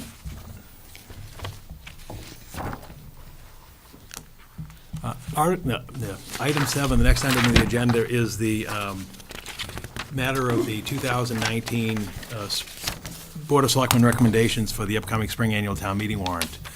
You'll note in the audience, Mr. Chairman, that many of the department heads are here to help assist in the board in its evaluations. I also see a member of the Finance Committee here this evening as well. I will inform the board that the Finance Committee booklet, which should be published any day now, the Finance Committee has unanimously recommended approval of all the has recommended favorably all the articles that we acted upon at this upcoming town meeting. Again, we've got 27 articles. If the board wishes to carry something over to your next meeting, again, you do have another meeting prior to the town meeting in 2 weeks on the 22nd. So if you have a request for further information or what have you, or wish to consider matters further for a couple of weeks, that obviously time allows that because of the fact that we have 5 Mondays in April this year. So it does afford us that luxury. Again, we've got 27 articles. A number of them will not be acted upon. Speaking of this, just to get things going to Article 1. Article 1 is the reports of town officers and committees, which is appears at the beginning of every town meeting warrant. At this point, I mean, obviously that's not one that involves a vote of the town meeting. At this point, I have 2 items that I think town meeting will hear from. The first is from the Economic Development Committee. They'll be providing another update on the Route 129 branding and marketing, and in fact, they'll be unveiling the video. I think it's a 2-minute video that's been produced by this marketing effort, and so again, that will take place there. And Fred Brassow from the Council on Aging, who's chairing the Age-Friendly Community Initiative, he'll also be there just to inform the community of that initiative and strides have been achieved thus far and where that work is going. Again, if the board has any other thoughts in terms of other reports that you wish to have be brought before the town meeting, please let me know in the weeks ahead. The next thing I want to go to is the consent agenda. As you know, the moderator has introduced the consent agenda in recent years in an effort to expedite and be efficient at town meeting. You'll see there's a number of articles under that, and while I'll go through it, I'll go through the articles in numerical order, but I just wanted to point out, you can see it's a very large consent agenda. You can see there's about 11 articles out of the 27 would be in a consent agenda because as you can see looking, there's 4 of them where there'll be no action, and then many other are just ministerial. So I think it gives hope and pause that this will probably take about a 2-session town meeting at this best action because, again, even though the number is large, there are many that can be procedurally dealt with. So moving more into substance, Article 2 is to amend the current fiscal year operating budget. That's always placed up front. We sort of adjust what we've done at town meeting a year ago. When the budget's prepared, for a period that's going to start 3 months out and runs 15 months out, and then we took minor action at fall town meeting. And here, again, it's just minor tweaking of our basically $132 million operation. You can see where the money is coming from. We've got $10,000 from the municipal administration line item for personnel services, $300,000 from line item 7, public works, snow and ice, and $122 from the Finance Committee Reserve Fund. And as the next slide indicates, I'll provide depth as to where this money is going. This is amending the budget. What's that? This is amending the budget, amending the current fiscal year budget. Okay, I thought you were talking about okay. No, this is the budget that we began at town meeting a year ago. Right. Began 3 months from now and went 3 months from that time and then runs that 15-month period. So basically, it's adjusting the budget that's going to finish in 3 months. The end of June. And you can see there's 4 items of request. The first one is municipal administration expenses for $23,000. And you saw earlier there was a source of municipal administration personnel. What's gone on here is there was a personnel action in the treasurer's office where because an employee went out on paid leave, we had to hire a contracted employee from a contractual employer service, and therefore to pay that, we can't legally under Mass General laws pay expenses with personnel money. We can't pay personnel with expense money, so we have to do this machination because we had a contractual employee fill in from a employment service. So that's essentially what happened there, and also we had an $8,000 the personnel salary analysis that was done by the Human Resources operation. Under the public safety expenses, that $15,000 is to address items involving the microwave radio equipment project. As you may have heard at a previous meeting, that project, we had to make modifications to move that to a water tower owned by the North Water District as opposed to a private vendor tower, and therefore there was some equipment needs that had to be addressed at that time that made sense for the investment. And then the big one, the $300,000 from the snow and ice budget to the public works expenses. What's happening here is we had a $300,000 balance or left over from what was a rather noteful winter because we didn't have many large storms in terms of nor'easters and so forth. We certainly didn't have the March that we had prior. And as you know, we have a $1.5 million budget. So what my proposal is to take $300,000 of that balance, which is roughly around $350 or so, and provide that to the DPW for road construction projects. Basically, as we all know, we did have a very difficult pothole season. And as you heard earlier, there are some roads that are in disrepair, and this is an effort to try to address that as much as we do from our Chapter 90 monies, which come from the state from the gasoline excise tax, and also the capital funding that's in the capital budget. So what we're proposing to do here is to take those funds. Basically, for that $300,000, the DPW can repair about 4 miles of lane width.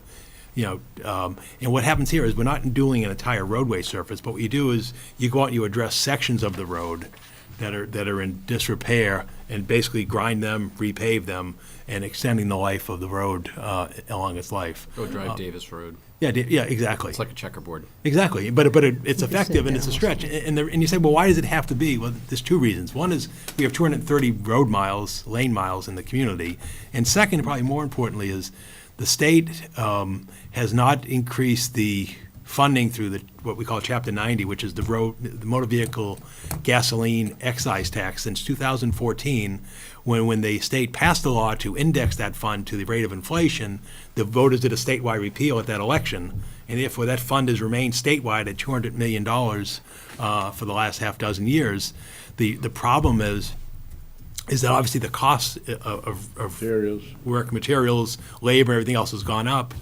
Right now, the best estimates from the Municipal Association, who basically did their analysis as well as contacted cities and towns, you probably need about 3 times that amount to really adequately fund road and bridge and other repairs in the communities. That hasn't happened yet in the legislature. As you know, there have been some discussions about new revenue sources. That hasn't happened. So what we're trying to do here is recognizing the reality that's out there to provide some additional assistance. So that's what the $300,000 is for. And then the last one is municipal facilities expenses. That has to do with, again, the realities of what happens to our buildings. We have 26 buildings that's managed by DPW Facilities Division by Gary Persichetti and Kathleen Canavan. And as best as we can do it, there are issues that come up, such as a lightning strike that costs us a $10,000 impact in terms of insurance premium deductible on that. We also had asbestos issues at the McCarthy School and one of the fire stations, again, for work that wasn't foreseen. We also had an issue with the police Sally Port where we had to address the sprinkler piping out there. We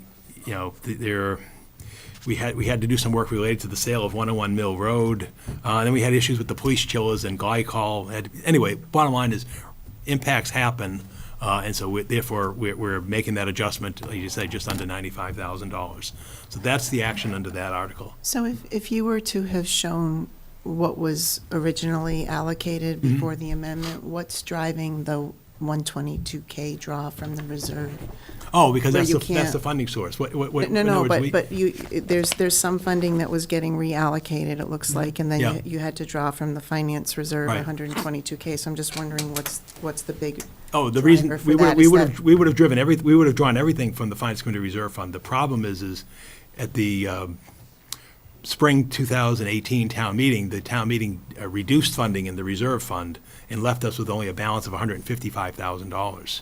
My question, I think, is yeah. simpler than that. I'm just Okay. wondering, is it because we didn't anticipate 300K of public works expenses that we needed the 122, or is it like the combination of line 2, 4, and 9? It's drove us mostly up 2, there? 4, and 9. Those were the- Six okay. was my initiative, but basically seeing how we got through the winter, Okay. and saying, you know what, we've got a real problem here, and we're hearing about it, you're hearing about it from residents with potholes and so forth. Let's at least put some of that money back into the roads. I think what he's saying, if you didn't want to if you didn't want to dig in by 122 into the reserve, you could just reduce it 300 by 122. Right, but I That's what That I would leave meant. you short for potholes. That's what I'm right, asking. exactly, yeah. So, did I hear you correctly that 300,000 will cover 4 road miles? For Single for lane. single lane. 4 single lane road Yep. miles. I want everyone to sit there and look at that for a minute. And think that we have 230. Because when you call me up and you're like, trim the fat, cut the things. Well, do you want more potholes? Because apparently 4 one-lane miles costs 300,000. And how many 2-lane miles do we have? We have 230 lane miles of roadway. 230 lane miles. In the So community. Wow. what is that? I don't know. A lot of money. A Yeah. lot of them. I'm not doing that math right now. I can't do that math. Sorry. I'm a little tired. It's a lot. You at home, pull out your calculators. Right, a lot of right. money. And we get roughly 18 million. Yeah, we get roughly 1.2 million in Chapter 90 monies annually, and then we get rough $300,000 in the capital budget annually for road construction. So we get to spend 1.5 this year 1.6. instead of the normal 1.2. Yeah. If I did my math right, I think it's 18 million. 18 million? Yeah.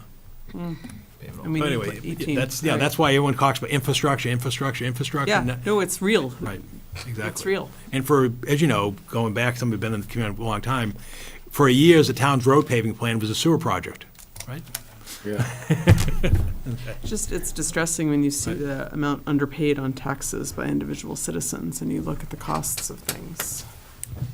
All right, thank you. So I don't know how you want to do this, Mr. Chairman. You want to take votes of recommendation along the way? You want to do it afterwards? Yeah, or- that's what I'd like to, yeah. Yeah. So I'll make a motion, we recommend approval of Article 2. Second. Motion is second. All in favor? Aye. Okay, Article 3 is no action. Article 4 is the Neshoba Tech District fiscal year 2020 assessment of $3.1 million. You know, many of you were at the district's breakfast and so forth. Their budget materials are online.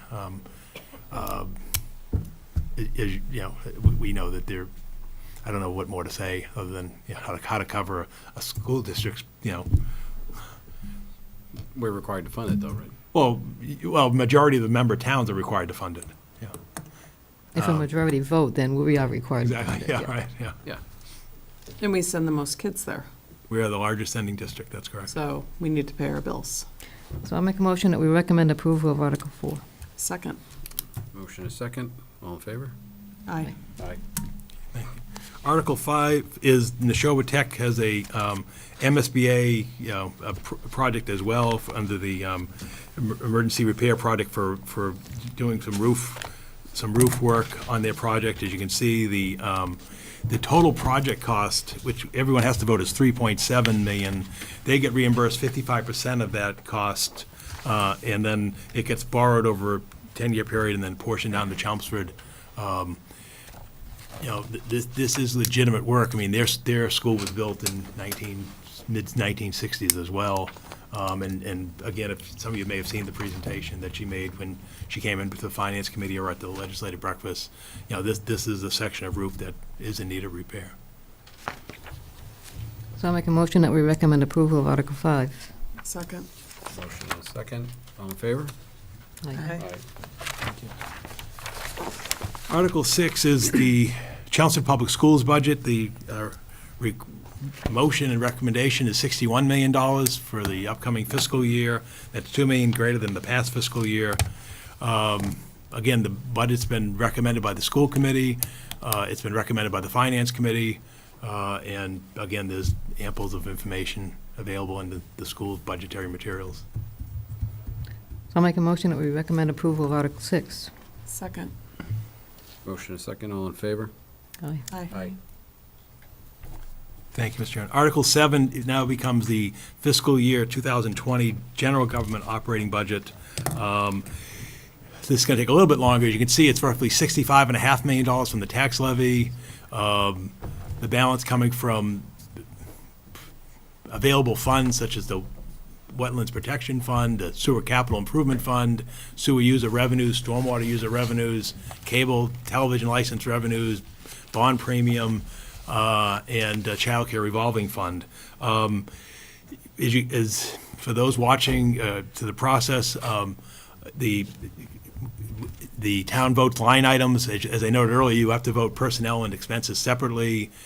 We have a series of 19 line items in the budget covering from municipal administration to facilities to public works, public safety, library, debt and interest, and so forth.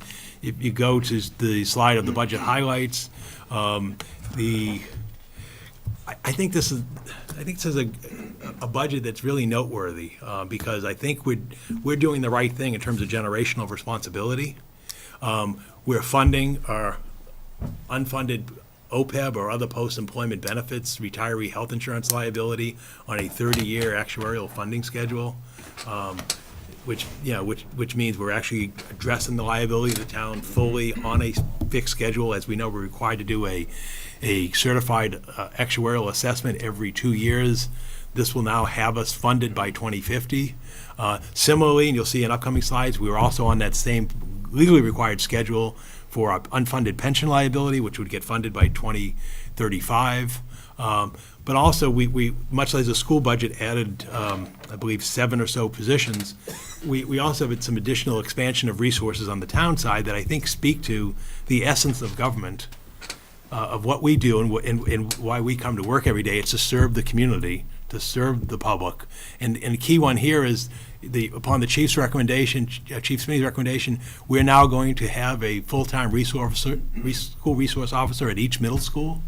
Right now, we have one at the high school, and we share one between the 2 middle schools.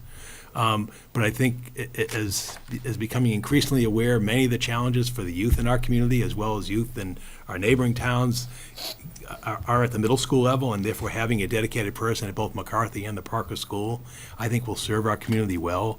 We heard repeatedly in the vocational school budget, we heard repeatedly in the Chelmsford Public Schools budget, the behavioral and social development issues and challenges in those schools, and having a presence there. This is not a security guard. This is a school resource officer who is in the schools, in the classrooms, in with the students, providing, effective level of services. And again, we see this type of thing in our neighboring communities of Tingsboro and Tewksbury and so forth. Also, the one which I'm pleased to bring before the community is for a community services coordinator to address unmet community service needs in our community. As I mentioned a few moments ago, there are social and developmental challenges at the schools where they're adding, social workers in the schools, they're adding, professional staff and so forth. Those challenges don't go and end with the school day. And again, I'll provide a little more detail as we come up in the budget of why I'm pleased with this, and I think it's an essential service. Again, going to the highlights, our priorities remain the same: education, public safety, capital infrastructure, public health and human services. You want to look at really where the increases go, i.e. why do the taxes have to go up? Well, again, $2 million of it, the largest bulk, goes to the public schools. You can see over $500,000 goes to our mandated, legally required assessment from the Middlesex County Retirement Board. That's a 6.52% increase. So obviously it exceeds 2.5% significantly. We have to fund that. As I noted, the $500,000 to the increase to $1.5 million of the OPEB liability trust fund. DPW personnel services, now you're getting into basically labor costs. Police personnel services, obviously that's without a settled contract with the superior officers. So that obviously, when it comes in, we'll kick that higher. Same with fire department personnel services. Workers' comp and property insurance, again, over almost $100,000 increase as a result of, what's happening in the property insurance market out there. Solid waste and recycling, we all know what's going on with the recycling market. So we have almost $84,000 there. The Neshoba Tech assessment we spoke of earlier, that goes up over $82,000. And again, I propose a community services coordinator of $70,000, and then Medicare, which is basically your payroll tax from Fund Medicare, is another $44,000. So now to give a little more how dive, do- go ahead. How do other communities fund something like a community services coordinator? Is that typically an employee, or is it something that I'm can be finding it to- outsourced or I'm finding it to be an partnered with other I'm finding it to communities? be an employee. Basically, when we look at a community, such as North Andover or Acton and so forth, it's an employee who's housed in their municipal buildings, who serves the needs that arise from residents. And again, I'll touch upon that a little bit more, how that's done. Very similar to what we do with a veterans agent. We have an employee on site, who meets with people, who's performing services and educational components in the community. Going into the dive a little bit more in terms of Middlesex County retirement, because that is so significant, you can, as I mentioned earlier, it's over 6.5% or a $500,000 increase. The key one is why the assessment is $8.87 million. You can see the big part is that column that says payment on unfunded liability. It's the the fifth column if you include the fiscal year. You can see that amount, it goes up from 6.87 million to 7.56 million for the upcoming fiscal year. That's the driver. You've got $500,000 there, and you can see in fiscal year 21, the year that's coming out ahead of us, it's going to go up by another $500,000 as well, because the liability has to be funded. And what's happening what's happening over time is they're obviously doing an analysis every 2 years required by law. They have to look at what were the actual market returns based upon their estimated return in their model, financial model of around 7%. And also they have to update the actuarial tables for mortality and people in the system. And therefore, what I can tell you is that's not unique to Chelmsford. You go across the county and across the Commonwealth. That's, it's not like there's something amiss here in Chelmsford. That's the realities of what we're dealing with. So again, we're going to cut a check for $8.87 million to Middlesex Retirement on beginning of July. And why we do that is we get a 2% discount if we pay up front. And of that $8.87 million, $7.56 million is the unfunded liability that's been passed forward to us from previous generations. And the normal cost, which is the first column, is not growing all that tremendously bad. It's only $1.48 million. So again, it sort of gives an insight as to what's going on, why do my taxes go up, what's going on in the budget.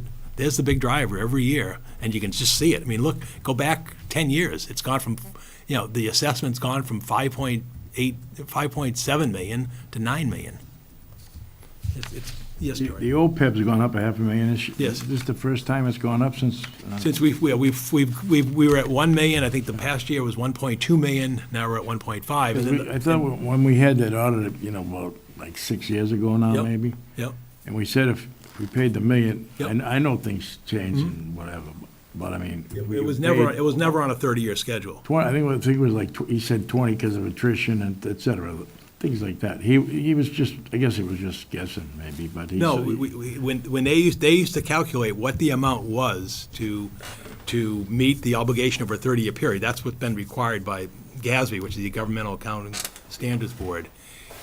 We knew that $1 million wasn't the full amount to amortize it over a 30-year No, I period. knew that. What we're saying is we're trying to get there, and where we're at now is at the 1.5 level, growing annually by 3.25%. That will keep us on that funding schedule. So the next schedule instead will get us 2 years closer till we pay it off by 2050. I mean, I'm happy that everybody's staying alive and things like that, Yeah. I mean, but, That's just, yeah.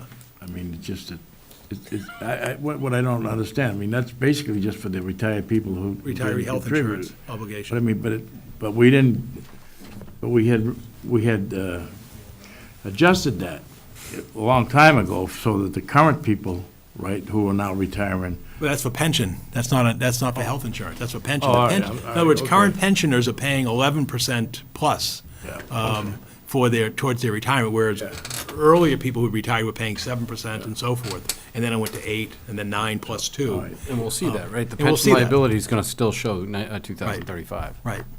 So that And has then, but the health insurance, and that's I what- thought it was more pension, I'm being. no, not that's the health pension part. On the health insurance side, there's been calls for reform, but that hasn't happened yet at the legislative level. We'll see if this administration and this legislative body may tackle it this session or not, but it's gone on.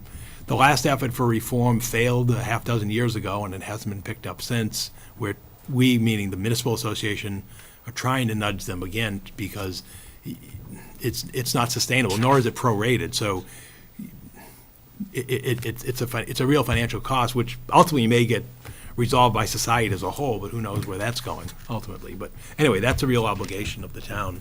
And again, if you go to that slide, you can see that the OPEB liability, the next slide, the OPEB liability for the town is 67.7, there's the pension liability, 105.4 million.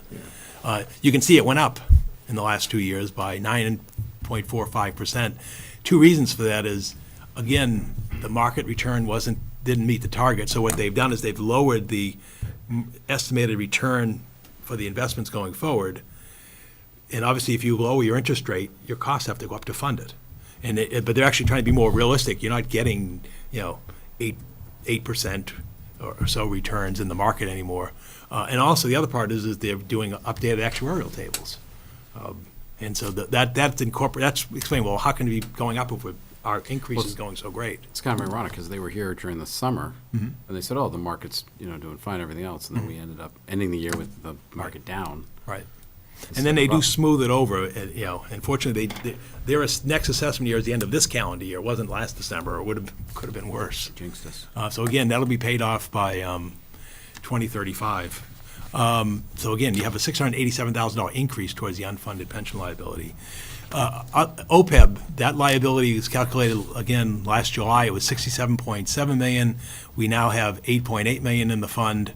And again, if we funded it 1.5 million, increasing by 3% per year, assuming a 7% discount rate, that'll be wiped out in 30 years. And so I think that's notable that we're actually doing a generationally responsible action as opposed to kicking the can down the road. And as we saw what happens to us when we get kicked. I mean, imagine what we could do with the millions of dollars that we're not paying to the unfunded pension liability had that been addressed earlier. So it won't be in my tenure, and it won't be probably anybody in the rooms, but there'll Be my kids. Your kids' tenure actually won't My be. children will be adults and Right. looking at starting families or well into that by the time it's paid off. Okay, a little bit more on the community services coordinator. Again, we have a full-time veterans agent to address veterans' needs. Basically, I'm looking for the mirror for the remainder of the community. Again, the schools have full-time professional addressing the social and emotional support needs in the schools.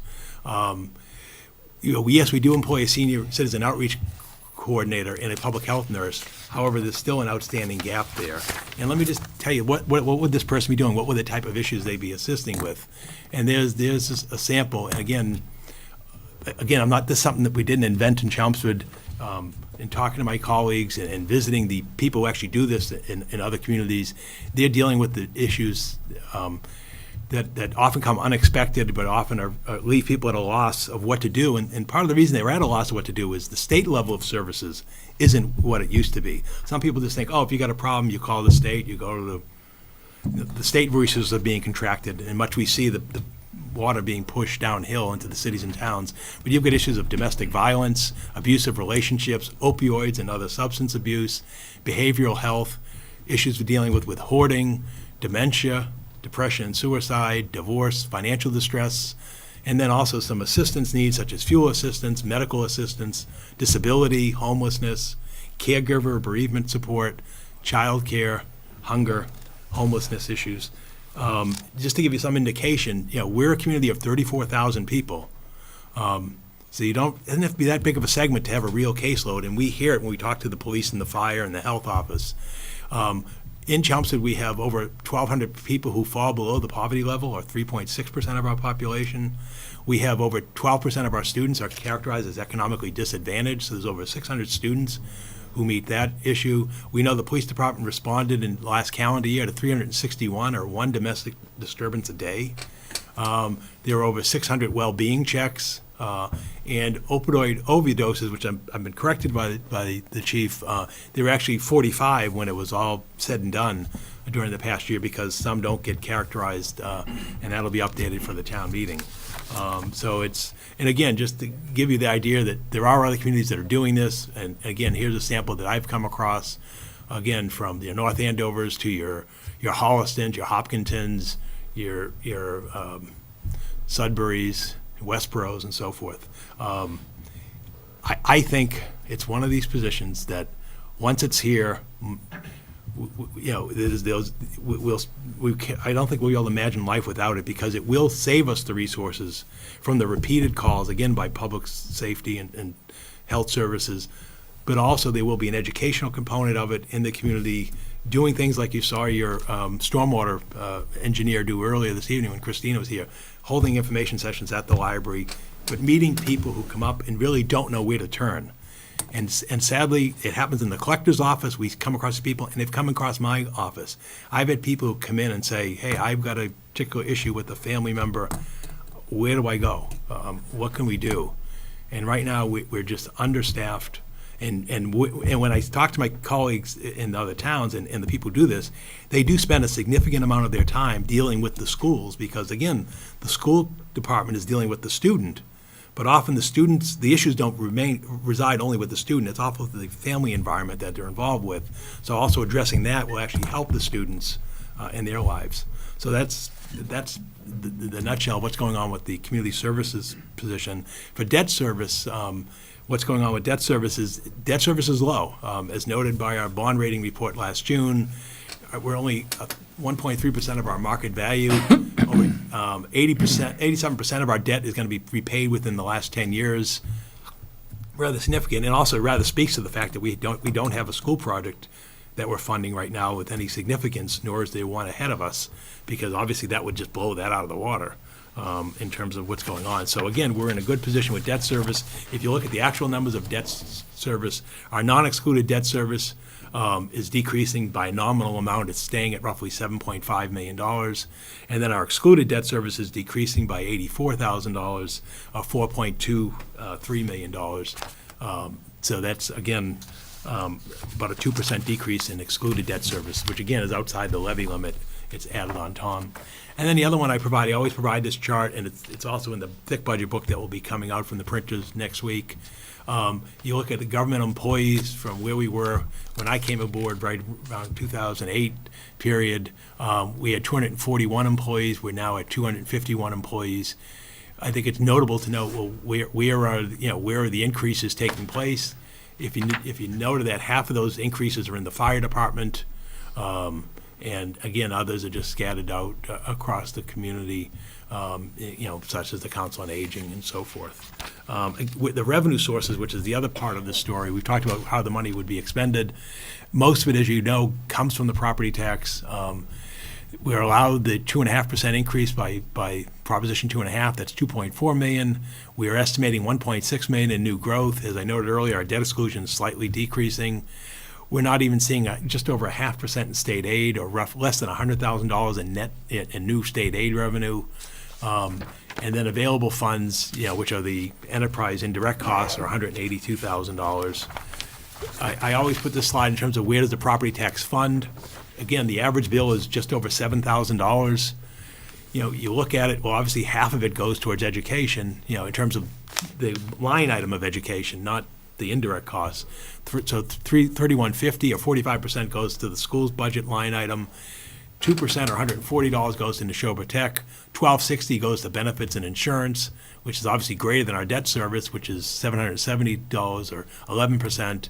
And then you can see now you get at the operational departments of the town, public works, police, fire, general government, state assessments and overlay, which we have no ability to deal with, and the library. That sort of explains where the funding goes. Looking at the often repeated average single-family property tax bill chart, you can see our ranking this year is 73. Obviously, it drops significantly. 1 would be the highest average bill in the state. 73. It drops from 65, obviously, because the board split the tax rate. And so you can see it had a material impact of a $172 drop. Prior to that, you could see it's increasing by a couple $100 per year, and then obviously the FY20 budget, you would expect that matter is going to return unless there's a further modification of the split of the tax rate. Again, state aid is nominal. You can see it's less than $100,000. The big one is Chapter 70. The governor proposed $20 per student, and if we have less, just over 4,000 students, that's less than $100,000. We know that's not going to get very far when 1% of the school labor costs are $400,000. Obviously, if you're providing cost of living, not to mention steps and other increases in labor, that's not going to get us far, not to mention costs of other services, special education, utilities, and so forth. And then obviously the other big one is the general government aid, used to be the lottery, used to call it lottery aid, additional assistance. That number, if you go back to that, Michael, if you go back to that number, that's $5.4 million. That has grown at the increase in the state budget. So that grows actually faster under this administration than the Chapter 70 education funding, which, as you can see, is twice the dollar amount in terms of funding level. Moving on to local receipts, we forecast no increase in local receipts. We're still estimating $10.425 million. The biggest component of that, or half of that, is for motor vehicle excise. Everybody got their motor vehicle excise bill for the annual commitment that comes out in January for those who own cars in the previous year. John has got all but one remaining assessment this year. We're essentially level funded with motor vehicle excise. And so, again, we're trying to budget for an economy that's going to begin 3 months from now and run 15 months from now. That's not unrealistic out of line to use it. That's level funding, especially since the economy is, if anything, it's slowing. It's not increasing. And even that 5.4 million, as you can see, tops all of but fiscal year 18 in terms of actuals. And then the other big one is permits. We are expecting a healthy permit activity. Part of that being driven by the fact that the fee was get adjusted. So we're at the 1.15 seems solid. Again, these other available funds that I mentioned earlier, they're project related. The sewer capital fund or the betterment fund goes towards paying the debt on the sewer project. Sewer enterprise fund offsets and the other offsets from PEG access and stormwater. Those are indirect costs that get taken from those revenues that are raised by those fees to support those operations. So that is a long-winded overview of the town's budget. I'll answer any questions you have. As I mentioned, the Finance Committee conducted hearings throughout the winter. Many of the department heads who were in the room were at those hearings, answered their questions, and then the Finance Committee recommended this budget moving forward. Any questions? So I'll make a motion to recommend approval of, I don't know if anybody had any questions for Paul. oh, I thought, Because I have one. okay. Okay, sure. Your OSHA officer. Yeah. In here or gone? No, it's in here. The OSHA office is in here. We were hoping to, our OSHA began February 1st. That is the third position that's would be added into the budget that wasn't there at a previous town meeting. We're hoping to have somebody hired by the February 1st implementation. We are still searching for the right candidate to fill that position. So that would be in the budget as well. Therefore, that is included in the DPW budget that I presented earlier. My intent is to hire a full-time OSHA officer. As I mentioned earlier, we're an employer of running an operation of $137 million. We employ 500 plus employees, full and part-time. We also operate 26 buildings plus other facilities. We also know how the state is seeking to fund and is still seeking to modify the requirements under OSHA. I am committed to funding that position in the upcoming budget with the full-time dedicated employee. I think it's responsible, and I think that's how the town. And I think it will also save us. If you want to talk about a position that's going to save money, when you look at how this would save us in terms of workplace injuries, lost time, and claims against the town. That one, it to me is ultimately being responsible, because you're right, the rules did change on February 1st, and now the state is seeking to implement those rules and providing rather onerous requirements for us to meet those rules. So that will be in the Public Works operation budget that goes forward on July 1st. What are you paying him, Paul? I think we budgeted for Sure, 70, yeah. that person would be about $70,000 Plus the benefits? plus benefits. And we're having a challenge finding that person, quite frankly. The OSHA requirements, my understanding is they were no more strict than the state requirements that the municipalities already followed. I'm going to ask Gary to speak to that, because I don't believe that's an accurate assessment, but I want Gary to explain, because the person would be funded in Public Works, because Public Works does the most onerous, but it is significant, and it's beyond what we're doing today. That's Gary to address that. Good evening, Gary Persichetti, DPW Director. I agree with Paul that the position needs to be funded. The position has been funded for well over 40 years in the private industry, who's been under the auspice of OSHA for all this time. And the importance of the position for them, as well as what it would be for us, is compliance. And with compliance, especially with OSHA, and their strictest rules, of course, is not just the compliance itself, it's the documentation of your compliance. Because you can have a rule that tells you that this is to be followed at all times and this is the way it's going to be, and if it's not fully documented per the way they expect, then they don't take it as a rule or an implementation by the body that's doing it.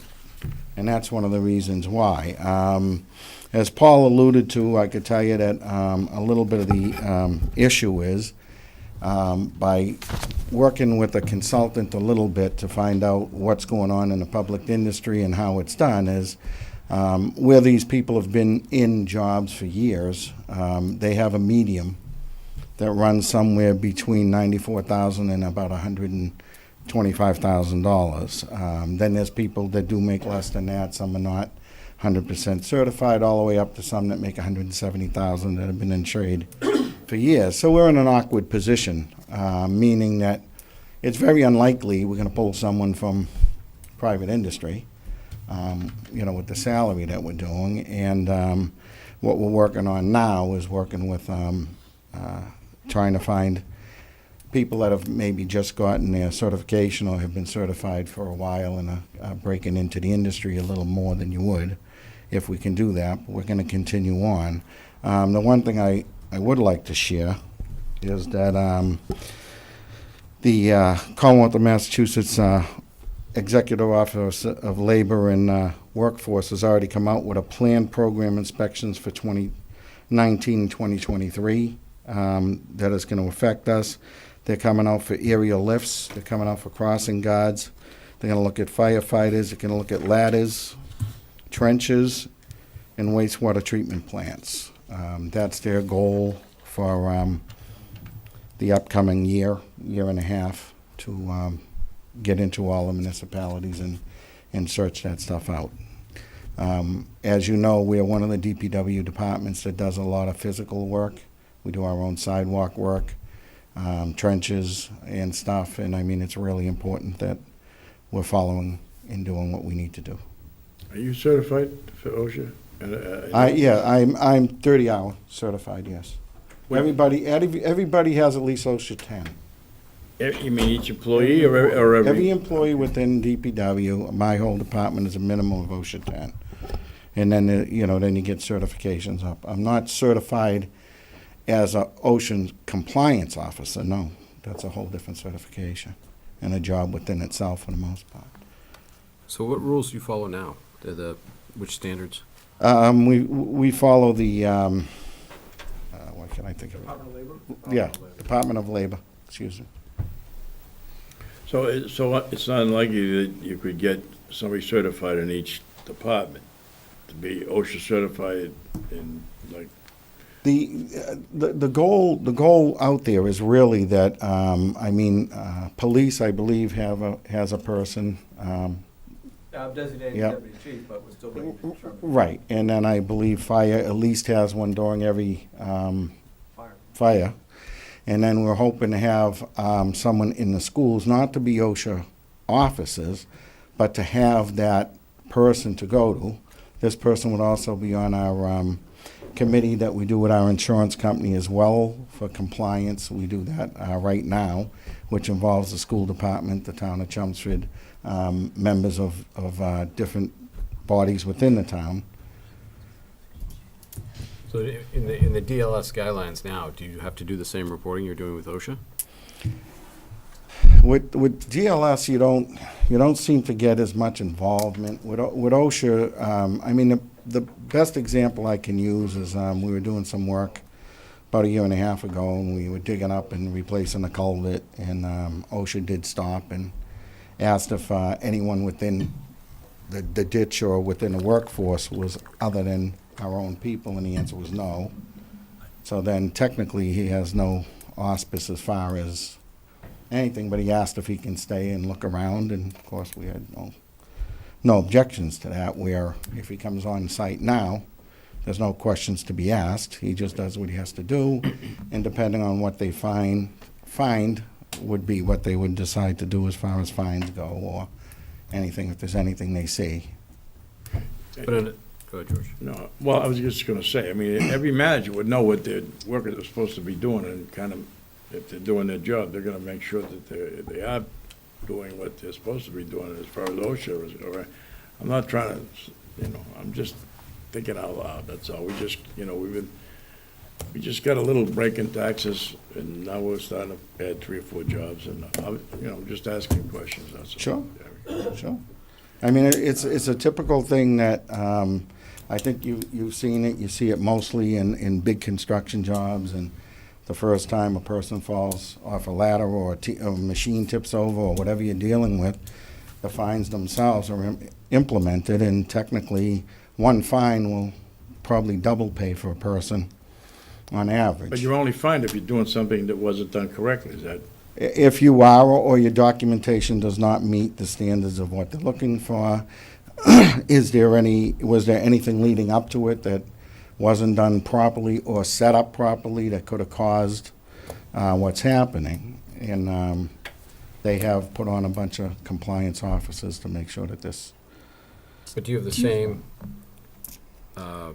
documentation now that you're going to have under OSHA, or is this all new stuff? I think it's a combination of both, to be honest with you. I think we're typical of most understaffed DPWs, which is you have a bunch of stuff that you definitely abide by and work with, but you may not have 100% written detail to everything that you're doing.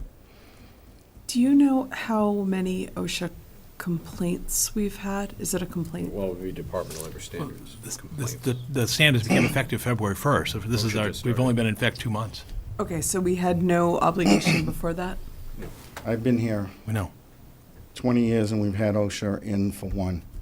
Okay. And we had a gentleman get burnt on the machine that we do the asphalt.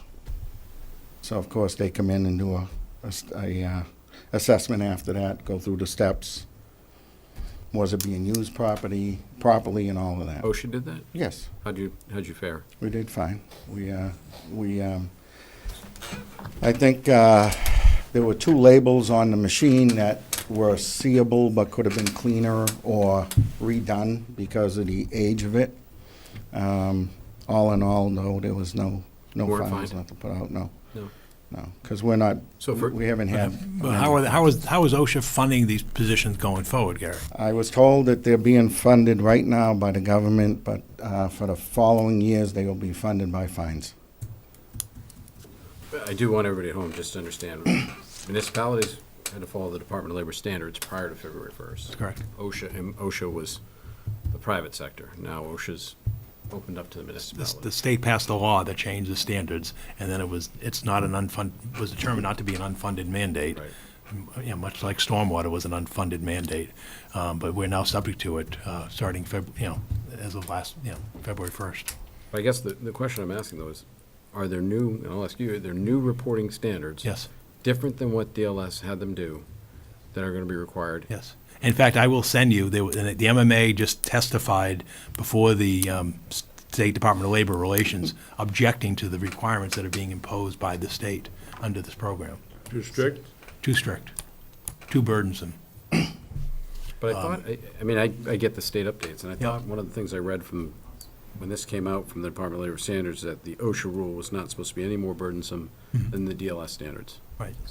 But again, what Gary's speaking of is the training requirements, the documentation, and the reporting requirements are more onerous. And therefore, again, it leaves you exposed, not to mention, they said earlier, the human impacts of workplace injury, lost time by those people who are out, or the claims that come in otherwise from employees. So there's that exposure that you have as well, because the first issue that's going to come in is going to be, where were you in terms of your OSHA requirements? It's the same thing, and Gary can speak to this. The state passes a law having to do with cancer presumption, which is fine. First time that the person comes in, they hit right on that.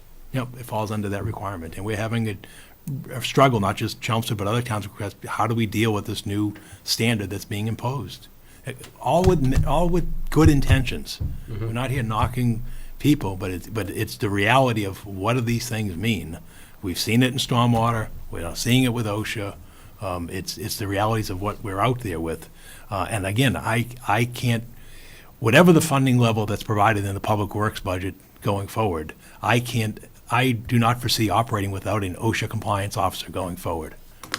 I just can't in good conscience, operate a community with the exposure that we have, to the employees, whether they're in a trench, on a lift, in a hallway, what have you, or the people who come through all these buildings.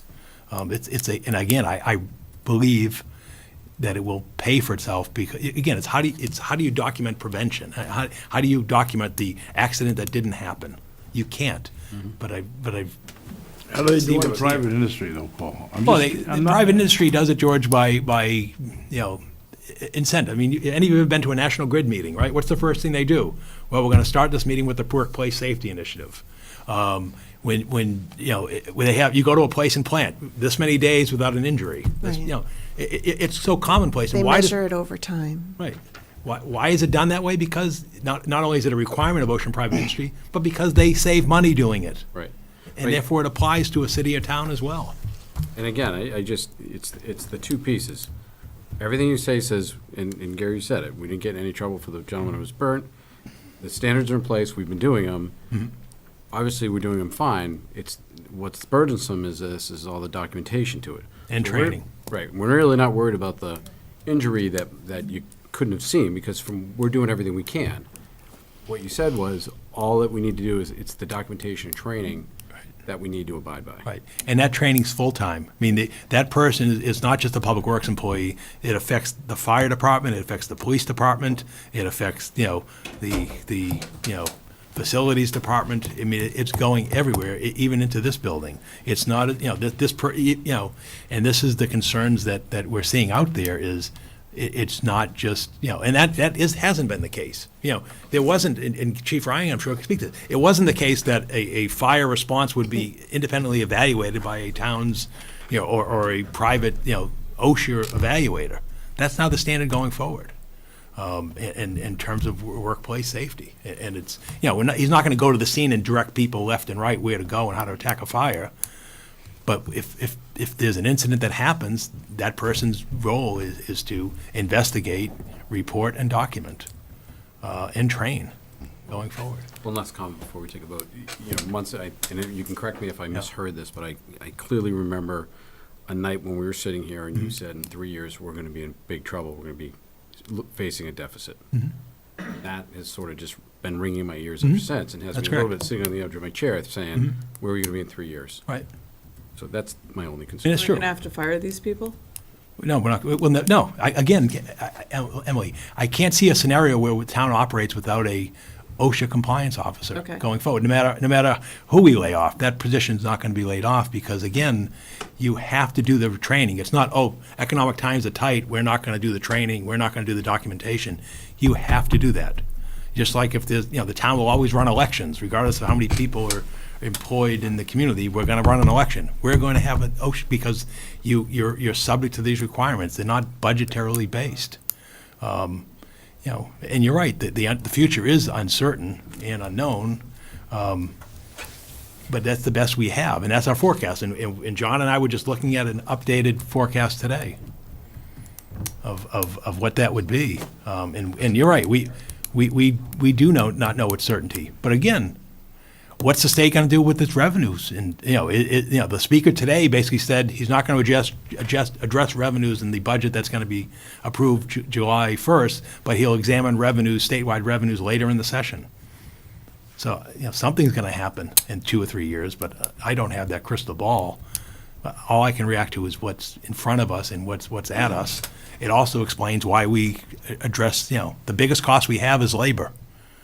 And this one directly affects labor in terms of injuries, replacement, and claims.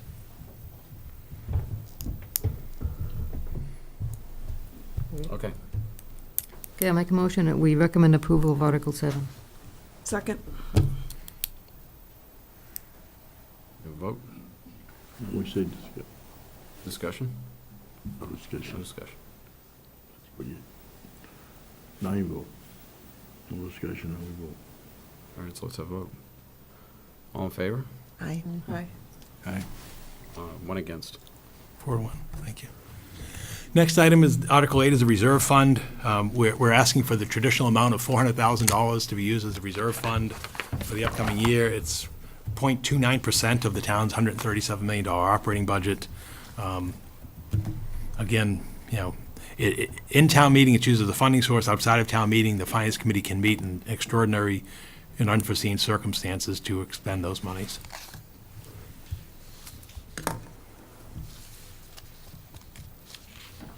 Motion? Make a motion, we recommend approval of Article 8. Second. All in favor? Aye. Aye. Paul, I have a quick question for you. Yeah. Would you want to stop and split this? No, I think we can go, I think, no, I'd rather, because if you have questions that you may want to pick up at the next meeting, I think this will go really quick now. Okay. Where it's 9:20, we'll move this real long, and I hate to bring out these department heads for another night, too. Okay, that's fine. Article 9 is the capital budget. You saw this at the budget summit back in December with, you know, the $3.4 million capital budget. The big ones item there, obviously replacement of fire engine 1, $719,000. Other big items, we got to replace the roof of this school building, what we now use as municipal offices, $425,000. And then you can see we've got security and surveillance system upgrades, $440 in the schools, and then a number of code and kitchen upgrades. I don't know if you have any questions on it. It's been extensively reported even as early as December at the tri-board meeting.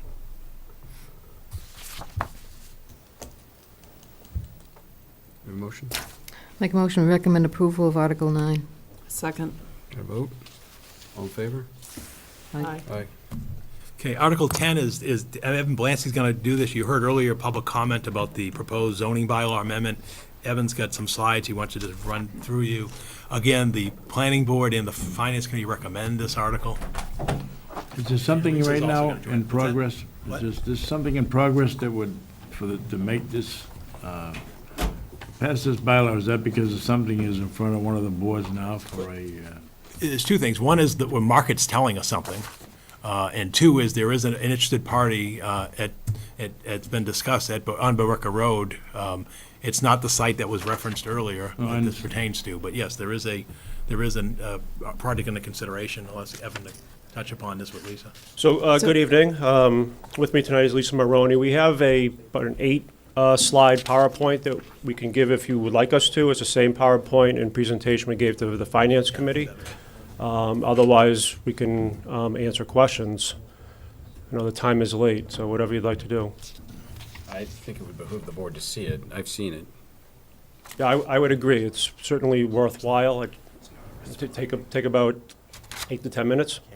That's fine, and again, only because the comments that were made in open session about McDonald's and Dunkin' Donuts, which this is not. Sure. Well- So I- All right, so Lisa's going to start with the kind of a broad overview of the state of Route 129. I guess, Do you have a question?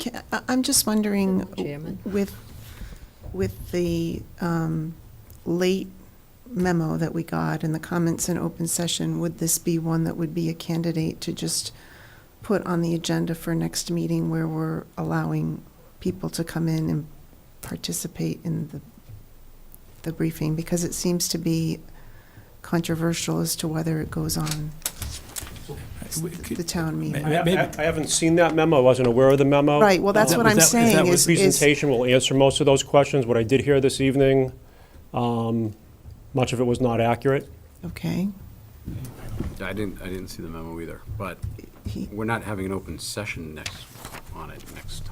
I mean, it's not a discussion item on, or like comment, it's whether just we're voting or not. Okay. I think, right? And that's- You're the chairman. It's whether it's going on the spring town meeting warrant. No, it's whether we're going to recommend approval. It's going. It's already on It's warrant. going. Evan, Okay. when did the planning board initiate this and hold public hearings on this? That was back in February, right? Correct. The planning board first discussed this at January 9th, 2019 meeting. And when was the And legal then, hearing? Then they held the hearing in February 13th. Finance committee was in March. And the room was pretty full at the planning board meeting. Decent When they attendance. Yeah, when they took the vote. I mean, there was, so again, this They is had just several us. hearings that night. Yeah, this is just us recommending it or not. Okay. That's all it is. All right.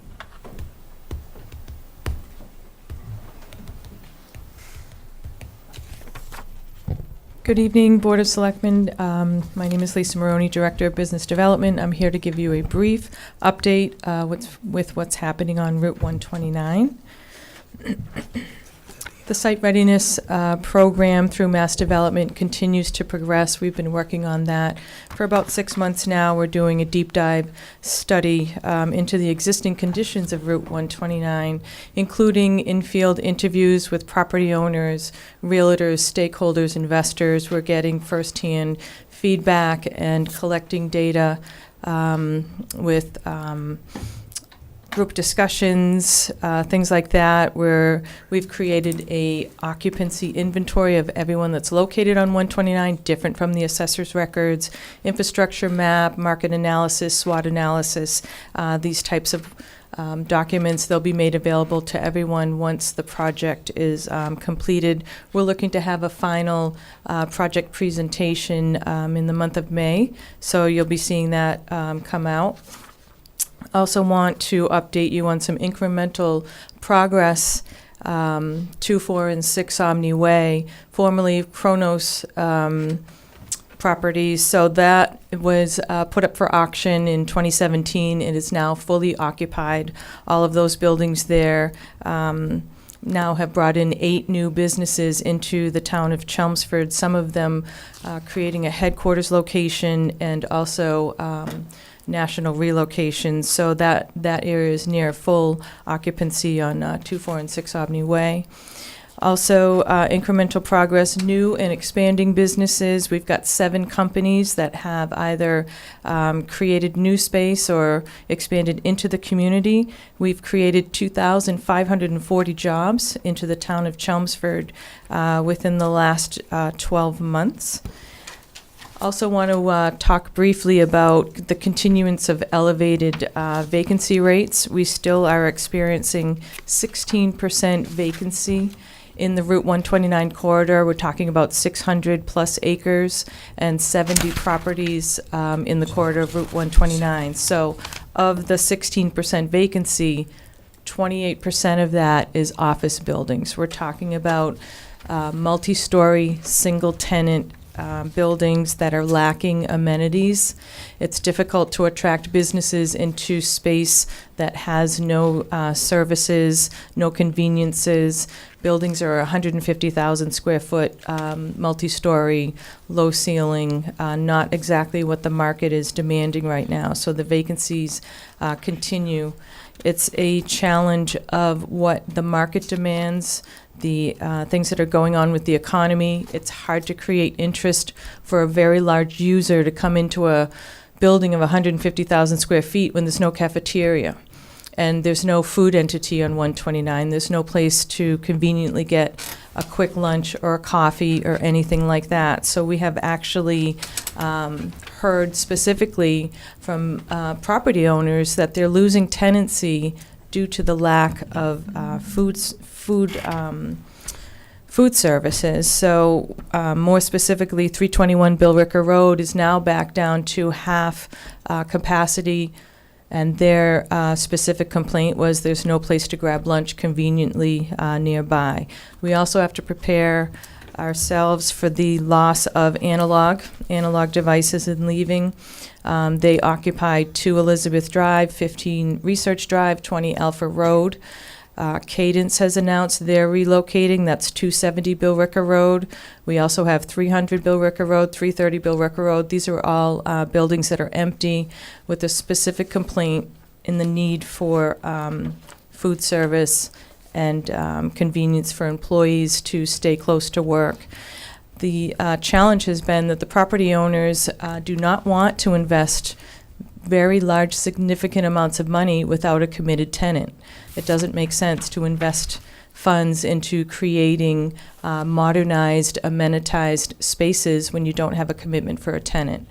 So we're here to present to you an interested proposal that will create transformational change. We need something to come in to create that first domino effect, to bring in conveniences of food, and Evan is going to talk in more detail about that.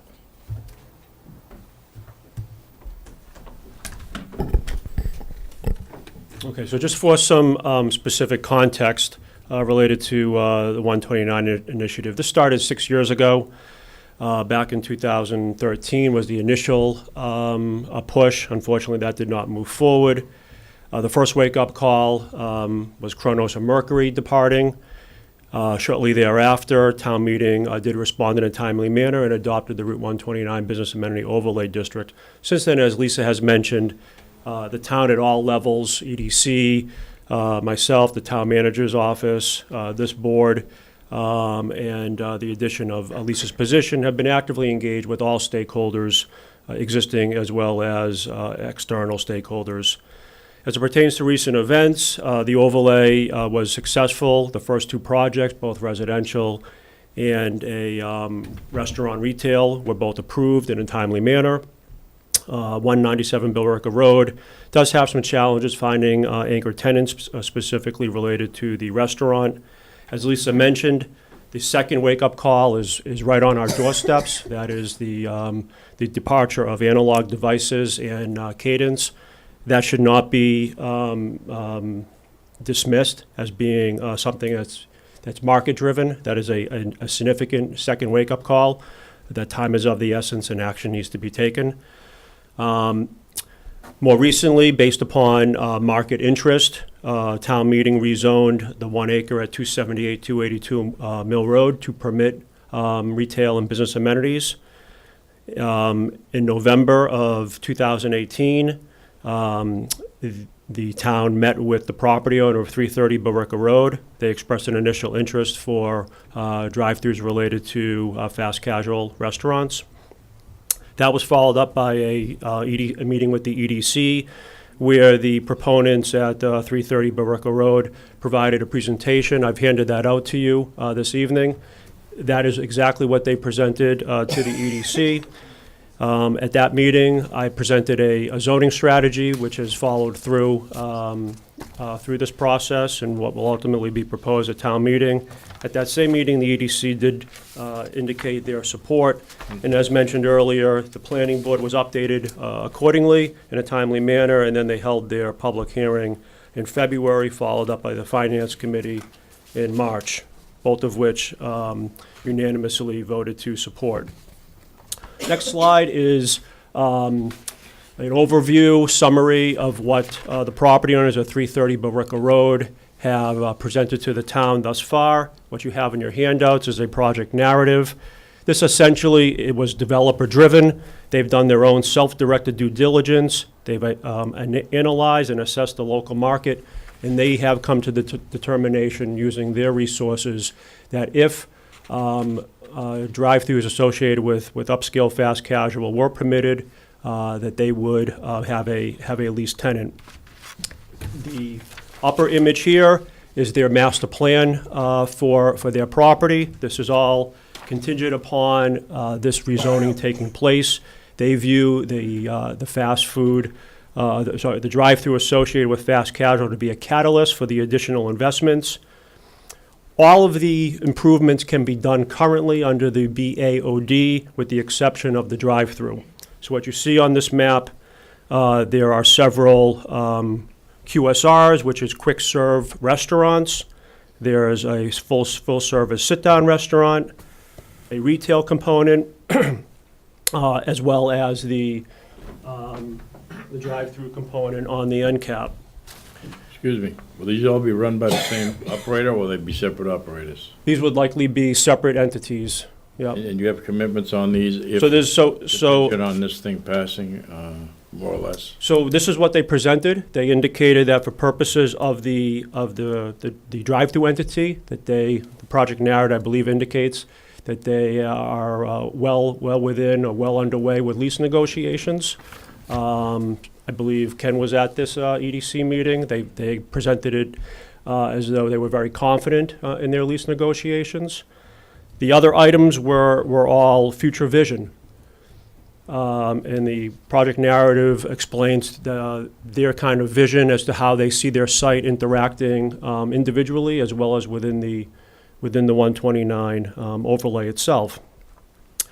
The bottom picture is conceptual elevations. All in all, what they indicated was soup to nuts, this would be upwards of a $10 million investment. That would be something that would be certainly transformative and something that the overlay, I think, envisioned. Next slide, please. I'm not going to spend a lot of time on these 6 bullets, but these are bullets that were presented to the planning board in anticipation of questions that would be asked and have been asked. At a high level, the overlay is ever-changing. It's a real-world living document, and at this point, it's essentially an experiment. Town does not have all the answers. We're not in a position where we're going to have all the answers. This must be market-driven. The second bullet comes directly from the purpose and intent of the overlay. It talks about the town addressing changing market conditions. That's something that we weren't prepared for 6 years ago. And then the only other bullet I'll make reference to is why drive-throughs were prohibited in the initial. There were assumptions, desires, and hopes that were made. The first town goal and vision did not envision the need for drive-throughs associated with food service. It's now been 2.5 years, and we're learning more as we go along, talking to brokers and property owners. And finally, this property owner came forward and provided real-world due diligence. What I will say is that the proposed zoning is a sound planning, economic development, and regulatory strategy, one that the Planning Board and the Economic Development Commission do not believe will be detrimental to the vision, and in fact will add value to the area and the original goals and objectives. Next slide. So the concept that we're talking about is upscale, fast casual with a drive-through. It's a fairly new concept. It straddles between fast food and casual dining. Some examples that are within the local area are Chipotle, Starbucks, and Panera. Some that are fairly more newer to the marketplace that aren't necessarily in and around Chelmsford are Jimmy John's, Five Guys, Shake Shack, Potbelly Sandwiches, Be Good, Tasty Burger, and Sweet Green. What's a common theme about these upscale fast casual is they focus on quality made food to order, upscale, trendy environments that's welcoming and inviting. They're emphasizing the restaurant component where there's a sit-down leisurely experience, encouraging extended stays and outdoor seating areas. In summary, it's places where people want to be, where you would go to meet and linger. Next slide. So as I mentioned, the 129 overlay already permits fast food restaurants. It already permits sit-down restaurants. The only component that's new that town meeting is being asked to approve is the drive-through component associated with a food establishment. So the strategy is a multi-pronged criteria related to location, design, and operations. It emphasizes the sit-down restaurant as the primary component and the drive-through as an accessory. It does require a special permit from the planning board, as well as it's tied to the COID bylaw. There are waiver provisions that would provide flexibility on a case-by-case basis. Next slide. So some visual examples. All of the above, with the exception of the last two on the right-hand corner, is what the bylaw is aiming to achieve: high-quality architecture, end cap units, freestanding, Drive-throughs would not be permitted, so these would be required to be built as part of an end cap, either conversion, similar to 330 Billerica Road's concept, or new construction. There are visuals of high-quality interior, as well as I mentioned, the bottom right hand are specific examples of which the bylaw is strategically avoiding, where these would be basically old-school kind of photomat drive-throughs that do not have a restaurant component, do not provide value added for the 129 vision. Next slide. So the top diagram is the existing commercial exclusion zone in red. Those are the areas in which no commercial activity would be permitted, though that is the area that only multifamily is permitted within the overlay. The bottom image, per the proposed text in the amendment, highlights in red the parcels that have frontage along Route 129, Billerica Road, Mill Road, and Billerica Road to the Billerica Town Line. Those are the properties that would be eligible for locating a drive-through associated with upscale fast casual. It was mentioned, previous speaker had mentioned 278, 282 Mill Road, which I mentioned was recently rezoned to allow this opportunity. They were in front of the planning board just 2 weeks ago, presenting their initial concept.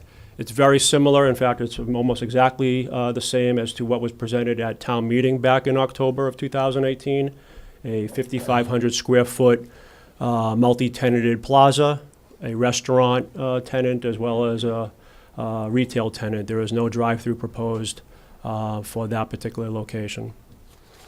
So that's the presentation. I'd be happy to answer any questions that you may have. Is one of Boston Properties buildings? No, this is RMR Group. They own 330 and 300. It looks like it could be the catalyst if it's successful. It may be the catalyst to open up the whole place down there, because this is basically what they need. You know? So a drive-through would require more pavement, right? I mean, most of these buildings have plenty of pavement around. Most of them have circular access throughout the entire building. New construction, I'm not sure the drive-through requires more parking in and of itself. Good examples are the redevelopment of Skips Plaza. The bank has a drive-through. So for purposes of good site design and public safety and access, most buildings do have pavement around the entire building. It's on a case-by-case basis. What I will say is the planning board special permit process tied to the COID bylaw allows the planning board to essentially dip these projects in gold. It gives them the legal authority to go above and beyond what the traditional zoning would allow. So they are able to have a strengthened position of negotiation related to enhanced site design, enhanced architecture, enhanced buffering. All of those elements are intended to provide high-quality development in which the town can be proud of, which adds value. So you have one potential restaurant that wants this. Is that what I understood? We have one property owner. Okay. Who's done their own due diligence, market analysis, and has indicated that they are well along the road of lease negotiations with a particular tenant. And how do you reconcile, I think you called it market-driven, with, when the Bayard was initially put in place, there was a lot of discussion around restaurant drive-throughs, and that was not part of the vision for the people that voted on it. And I look at towns like Westford and many other towns I've been in my travels that don't have drive-throughs but have thriving, high-end casual, thriving McDonald's, thriving Dunkin' Donuts. So I'm That's a I guess good question. I'm having a hard time getting my head around whether this is really market-driven or driven by one opportunity. So if you could help clarify that. So back 2.5 years ago when the overlay was initially adopted, there wasn't a lot of discussion about drive-throughs because the planning board, myself, the EDC, and I think universally, that was taken off the table. As I mentioned, I think many people, including myself, thought that the overlay would be a lot quicker embraced by the market.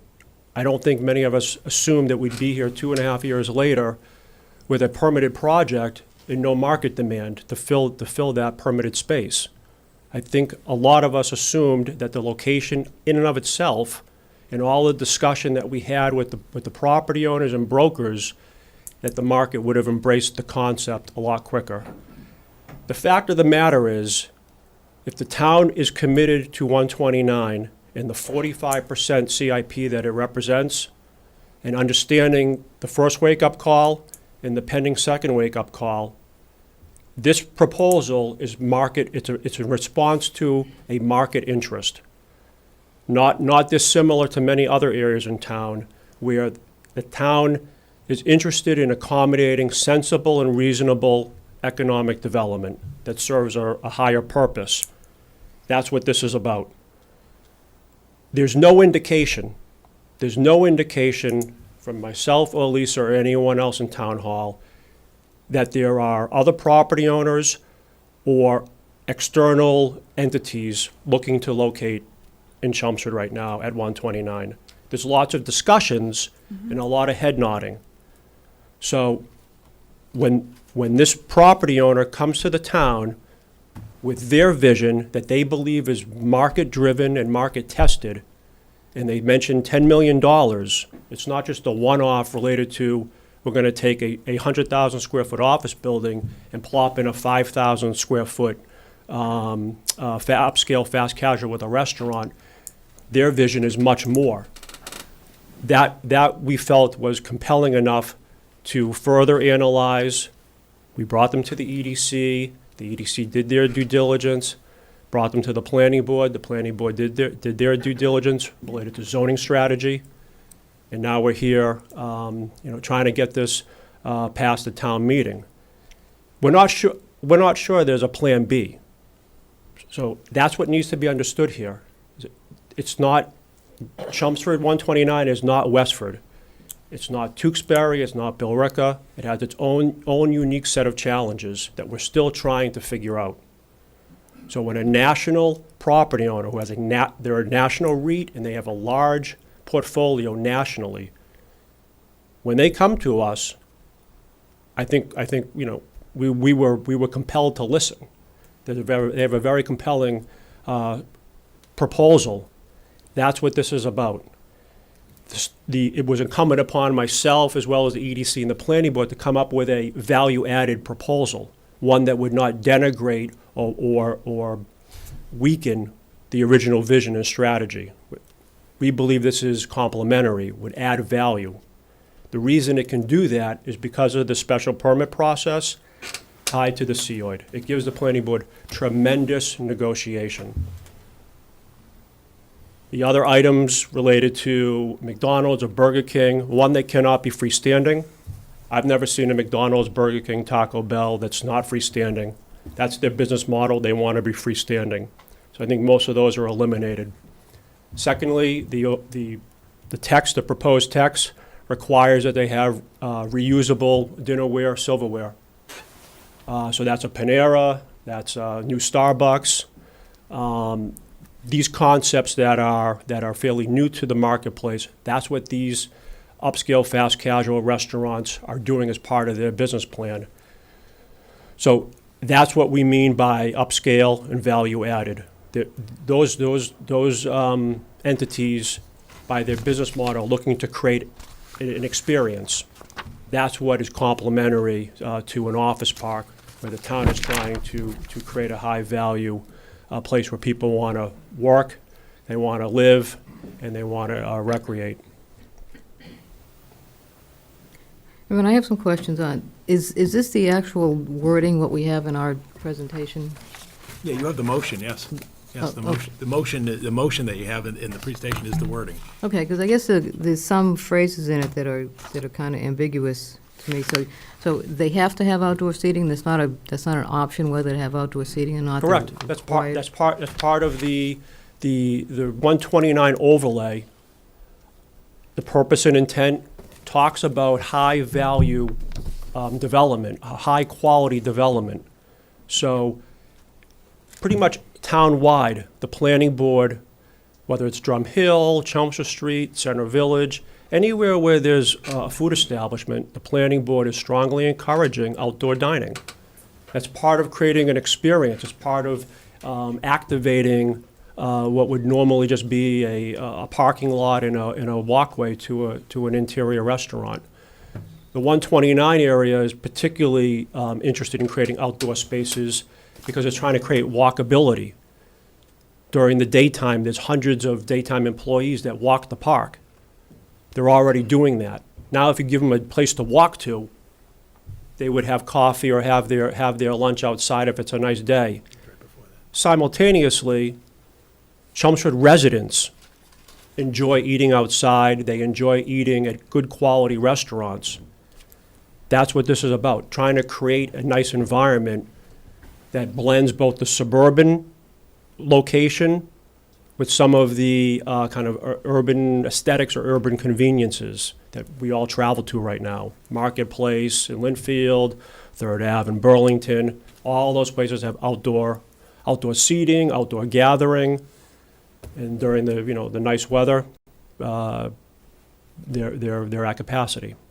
I'm thinking too that some of the restaurants, I think it's Flatbread in Burlington, they actually have an outdoor garden, and they grow some of their produce that they then serve at their restaurant. And so there are options if you create that space for people to develop, and if you have somebody coming in and looking to attract businesses, larger businesses with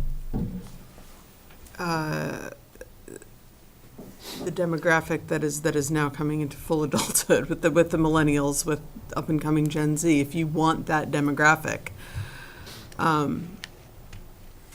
having this sort of restaurant is highly attractive. And if you've got a business that is looking to attract young talent or any kind of talent, then they're going to look for those sorts of amenities. And I think that there are some real interesting options here and possibilities if you allow this space for some creativity. Okay, I guess I was also kind of confused about phrase A, located only on the main arteries, and it says Mill Road and Barica Road to the Barica Town Line. Barica Road to the Barica Town Line, I don't understand what that means, where that means. Want to bring up the red line? Well, I'm just saying in Yeah, the so wording, the it's reason kinda- the reason that it says Billerica Road to the Billerica Town Line is that it crosses Route 3. Right. So those are frontage properties that have frontage on Billerica Road to the town line. The specific reason that it says to the town line is that certain maps, you can go to Google Maps and road maps, and once it crosses the Route 3, some maps have it named a different road, even though it's in Chelmsford. So that's why to the Billerica Town Line is in there. Okay. Because there is some frontage on both sides. on Right, either so side. Right. you're not voting on this map, you're voting on the text. Uh-huh. Well, that's what This map is part of the presentation, so that if and when there's a question at a later date as to what the town meeting intend to vote, to the Billerica Town Line, these parcels right here. Okay. So any part of Billerica Road, is that what it's saying? I mean, that's why, I understand looking at what you show. So remember, here's the overlay. Uh-huh. Here's what the town adopted in 2016. And so these parcels right here start right along Billerica Road, and they come all the way down, and they cross Route 3. Cross Route 3. Where does the overlay end on the lower map? On the lower map. It ends at 278, 282 Mill Road. So I think that the goal is that they're taking it outside the, Okay, so it is going out. Which Okay. stops exactly at the commercial exclusion zone.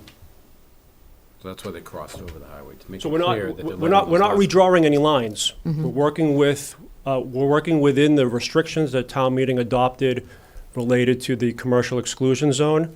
Strategically, the planning board and common sense would dictate that upscale fast casual with a drive-through would only locate on a main line, not on a side street.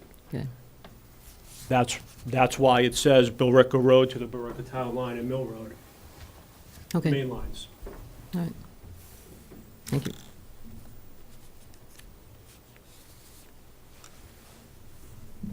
We all set? What's up with this? Can I just ask one question? I know it has nothing to do with this, right? But I know, I can understand the analog devices leaving because they had their big campus in Wilmington. They were bringing everybody over there. Why did Cadence leave? I was just curious. So we've been Because engaged there's with, there's something like this. we've been engaged with Cadence for approximately the last 3 years. We knew that their lease was coming up this year. We've met with them, we've been in contact with them. As Lisa mentioned, the very short email response was moving to Burlington, specifically leaving Chelmsford 129A for lack of amenities. Right. This could have maybe saved them if you had something like this. Well, this Part of it. is the second wake-up call, right? As I mentioned, there's lots of eyes and ears engaged, there's lots of eyes and ears watching and listening. There's lots of people waiting to see what happens. And how There's we lots of people who react don't to it. want to be the first investor to make the first domino fall. This is information, one that we, couldn't sit on. It was compelling to bring to town meeting. It was 2.5 years later, and there's not a lot of timely market demand or pressure for implementation. The town needs to take any and all opportunities under consideration, and this is one of them. Makes sense. Thank you. Entertain a motion? Sure, I'll make a motion that we recommend approval of 10. Article 10. But I do want to make one comment. Evan, you mentioned this project narrative probably 8 or 10 times. I wish I had had that before because I can't sit here and read it while I'm watching your presentation. Sure. And I'm sure understood. that would have added to my knowledge of the need for this. So just a motion, a Sure, makes sense. suggestion for the future. So that was a motion to approve. Okay, I second the motion to accept this. Recommend approval. To recommend the approval. All in favor? Aye. Aye. One opposed. Okay, Mr. Chairman, we'll move rather quickly. Most of the remaining ones are on the consent agenda. The Sewer Enterprise Fund, Article 11, is just the operation of the sewer department division. The budget increases by just less than 0.6%, and again, it's just same sewer rates going forward, again, for the fourth year without a sewer rate increase. We're just funding the changes in our personnel structure and, miscellaneous costs. So, seek approval of Article 11. I think we can finish pretty quickly. Make a motion to recommend approval of Article 11. Second. Any discussion? All in favor? Aye. Article 12, sorry. I saw 5 hands go up, I'm Okay. sorry. Want to make sure Pat's happy. Article 12 is no action. Article 13 is no action. Article 14 is the Stormwater Enterprise Fund. Again, it's now the full fiscal year of the Stormwater Enterprise Fund that was implemented at last fall's town meeting. So in essence, we're now doing a full year of the budget. We're adding another crew onto the scene, and then the miscellaneous capital equipment as listed. And again, stormwater rates will not change for the upcoming year. Again, they'll just have the full year implementation as opposed to the 6-month. Entertain a motion? Make a motion to recommend approval of Article 14. Second. Any discussion? I'll take a vote. All in favor? Aye. Aye. Article 15 is the Forum Enterprise Fund, again, unchanged from last year. This is, the second year we will own the Forum, so that it stays 110,000. Again, the money collected for the form stays in the enterprise fund. There's no change in the budget.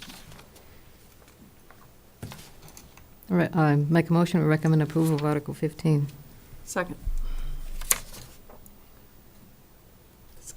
Any discussion? Any discussion? No. All in favor? Aye. Okay.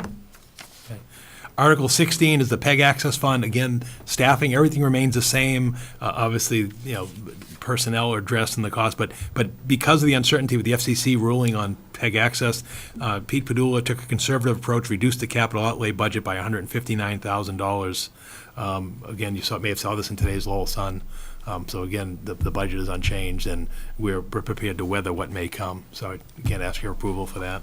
Motion? Make a motion to recommend approval of Article 16. Second. Discussion?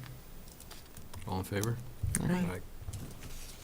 Okay, Article 17 is the golf course. Again, that remains $30,000 for the golf course operations for the enterprise fund. Again, it's been unchanged now for a few years. How long has it been that? I think we're in about 50 years or so with that now. Yeah, it's basically the golf industry is flat. And we're under our, I think we have one more year to go under our management contract, and then we'll come back at a future date, but it just remains static. Market saturated. Yeah, there's not much of a market, unfortunately, for golf. Motion? Make a motion to recommend approval of Article 17. Second. Discussion? All in favor? Aye. Article 18 is the departmental revolving funds. We're required by state statute to reauthorize these annually. Again, all the funding authorization remains the same levels as prior years for dog licensing, senior center trips, so forth. Entertain a motion? Make a motion to recommend approval of Article 18. Second. Discussion? All in favor? Aye. Okay, Article 19 is a senior citizen property tax work-off program. What I'm seeking to do here is increase the funding that's in the overlay to fund this program by $50,000 to $150,000. Basically, we have 150 program participants. Basically, we would increase the funding level of that to $1,000 as opposed to about the $700 that they earn currently. Again, it's a way to provide assistance to those who are in need of property tax relief in the senior citizen program.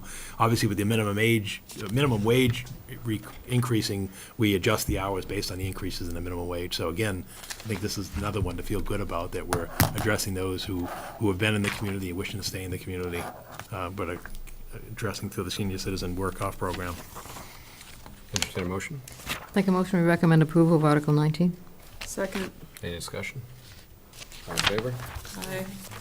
20 is the cemetery improvement fund. Once again, we do this every town meeting. It's the money that they get for the burials and perpetual care. It goes to the continued expansion of the cemetery, which is, I think, still has a couple years left to finish off. Pine Ridge. Motion? Make a motion to recommend approval of Article 20. Second. Discussion? All in favor? Aye. 5-0. Article 21 is the community action program. That's a $10,000 annual fund to do all those scout and community projects. Again, this is an annual request. That's why it goes on the consent agenda. Make a motion to recommend approval of Article 21. Second. Any discussion? All in favor? Aye. Thank you. Article 22 is the Community Preservation Committee. Here, what's basically is you're allocating the monies that come in to the respective 10% allocation, minimum allocations as required under the provision, and then we pay off the debt service for the project, as well as a $50,000, which has been the annual administrative expenses for the project. Entertain a motion? I have a question. Is this estimated tax revenue based on the 11.95%? Yes, the state estimate, yes. Oh, okay. Yeah, by the state, that the state will be providing from the, the state, the estimated allocation from the Massachusetts Department of Revenue. Right. From the deeds excise tax. Okay, yes. I thought originally they thought it was going to be like 13 or 14, and I saw in the Yeah. Beacon that it was 11 point. That's basically what we see at this point, and any variance would get put into the fund.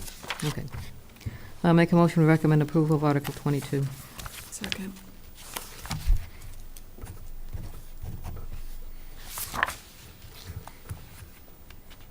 All right, any discussion? All in favor? Aye.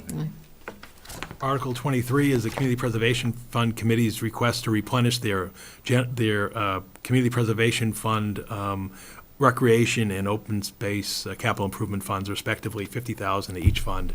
That's periodically they come to town meeting just to replenish those funds for small projects that arise. Make a motion that we recommend approval of Article 23. Second. Any discussion? All in favor? Aye. No action under Article 24. Article 25 is the Community Preservation Fund. This is for senior affordable housing at 86 Richardson Road. This is 16 current units that are out there. David Hedison has brought this before CPC. It's a $2.3 million project, and they require a nominal local contribution, in this case $75,000, to preserve those units of a project that's going into foreclosure. So It's already there, we're Yeah, just gonna spruce it up exactly, and exactly. keep it running. Right. That's the second time now, Yep. right? We had to do that once before, Yep, right? exactly. But now this would, ownership would go It to the wasn't David housing. Henderson running it. Right, but ownership of this would now convert to the housing authority. No, he had Yep. to say the same guy before. Yeah, but we didn't. Right, it almost went before it, Right. but this time the notices have been issued, yeah. Okay. Motion? Make a motion that we recommend approval of Article 25. A second. Any discussion? All in favor? Aye. Article 26 is the final community preservation article. This is for the reconstruction of the tennis courts at Varney Playground, $95,000. It would reconstruct one new tennis court, one pickleball court, and additional parking. Will the tennis court have a backboard that somebody can use? Please. Yes, yes, yes, yes, There's a lot of call for that. yes, yes. Thank you. And then the parking lot's part of this, right? Yes, right, additional Paved parking, and striped. so they can get off the roadway. Yeah, Paved and striped. yeah, paved and striped. I have a Hey, neighbor there's over there. not many spaces to stripe, but it will be. Gary, stripe it. Gary, just be sure, it is paved, right? Use some of that asphalt from that pile. Yeah, But I sure. had a neighbor who posted pictures of a car badly parked in the middle of the road, and then That's people not were this side. driving This is around. the other side of Varney. Oh, the other Yeah, side. The tennis courts. On actual Varney Ave, That's private lawns were being driven over in order to see the baseball game. So there could, some paving over there with some lined spaces would be helpful as well, so. And the plan that's in here is the plan, right? Yes, yes. So it's not only the 11 in the square, but then it's the 1, 2, 3, 4, 5, 6 roughly along the edge. Yes. So you're gonna take the trees down and try to make more parking up there? You got some dead Is that what you're trees up trying to do there. up there? Everybody has to. Oh, yeah, I remember any tree removal. Yeah, I remember any trees coming down. Well, there used to be trees here. I guess I haven't been here for a few Yeah. years. There were a bunch that have come down that have been blown apart in And then- storms. But I mean, so. there's no privacy for the people. I mean, you're right in their front lawn anyway. I mean, especially the that's the- second court right now Yeah. sticks out. yeah, the one that sticks out on the road, yeah. Going back with just Yeah. the pickleball and Yeah. bringing it in. And then my only, one last question. Which of the tennis courts sits on the water department's land? Tennis courts? Oh, neither? None, neither. Does any of this sit on? No, it's the other side. Oh, that's on the other Where side. the Wait, the other side of baseball Varney. field is. We're swimming, going down with a, Oh, it's on the Talking other about the side. basketball, with basketball courts, it's on Okay, the good, district good. land. All right. So I just want to make sure we're clear on the Yep. plan and the design and the, Yeah. all right. Okay, I'll make a motion to recommend approval of Article 26. Second. Any discussion? Any more discussion? All in favor? Hi. And then 27, the final article is street acceptances. Alyssa Way is the new subdivision street. The others are streets that, again, we're bringing into the process and accepting long-standing roads so that we can have them in our official inventory, which gets us additional road monies from the state. Fay Street, Galloway, Hall Road, and Mission Road. Make a motion to recommend approval of Article 27. Second. All in favor? Aye. Aye. 5-0. Thank you, Mr. Chairman. The next article is from Frank Green, next issue, and this has to do with a special town meeting request for one article regarding a payment in lieu of taxes issue for 100 Watton Street, and Frank promised he'd be brief. It's really not hard. It's really not hard to understand or fathom what's going on. Thank you, Mr. Manager. This article is for a tax agreement for a proposed solar farm located at 100 Wooten Street.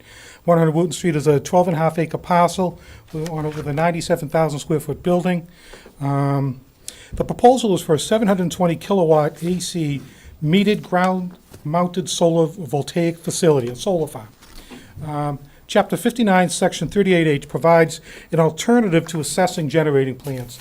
There are two avenues for assessing these kinds of properties. The first is the normal valuation. In this case, it would be personal property. We would assess it in the normal fashion. The second avenue is a voluntary payment in lieu of tax agreement that is based on the good faith negotiations and is the equivalent of assessing taxes on the full and fair cash value of the plant. This is not a tax break. It's been called a tax pilot. More accurately, it's a tax agreement. A pilot is something that's a negotiation between the community and usually an exempt entity and falls outside Prop 2.5 and is not considered when calculating the tax rate or the levy. This tax agreement is different in the sense that we come to the valuation by traditional methodology, and then we enter into an agreement and structure it what the payments will be approximately over the next 20 years, and then we enter that into the recap, and it becomes part of the tax rate setting process, the levy, the residential factor, and new growth. This would be new growth in this instance.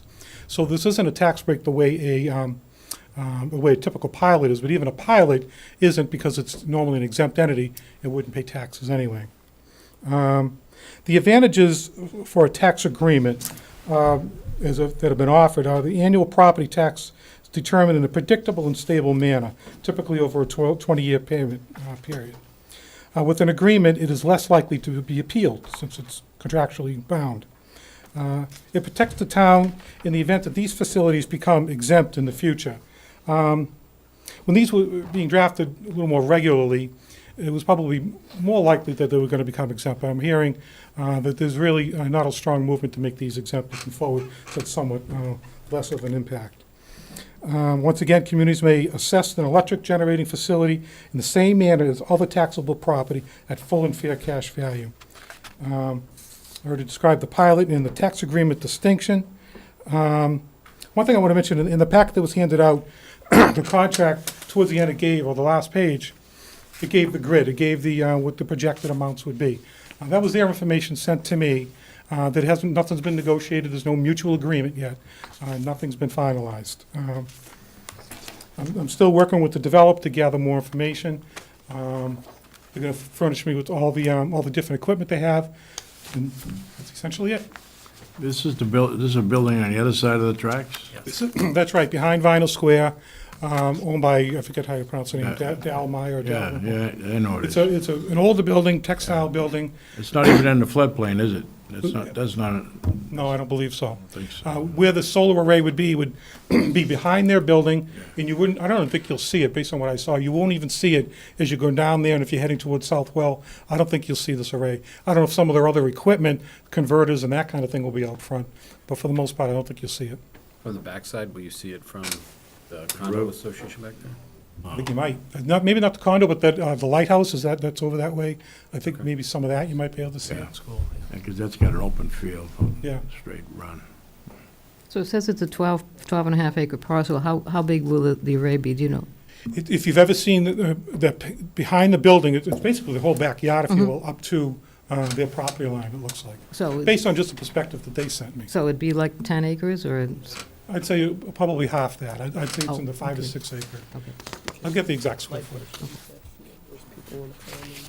Actually, I have, It's behind where the softball field is there, where the little girls play with the high school. Because they had to go through conservation and permitting for where it could sit within the River floodplain Act and everything limitation. else, yeah. Thank you, Mr. Reed. Gentlemen. Thank you, Mr. Reed. congratulations. Thank you.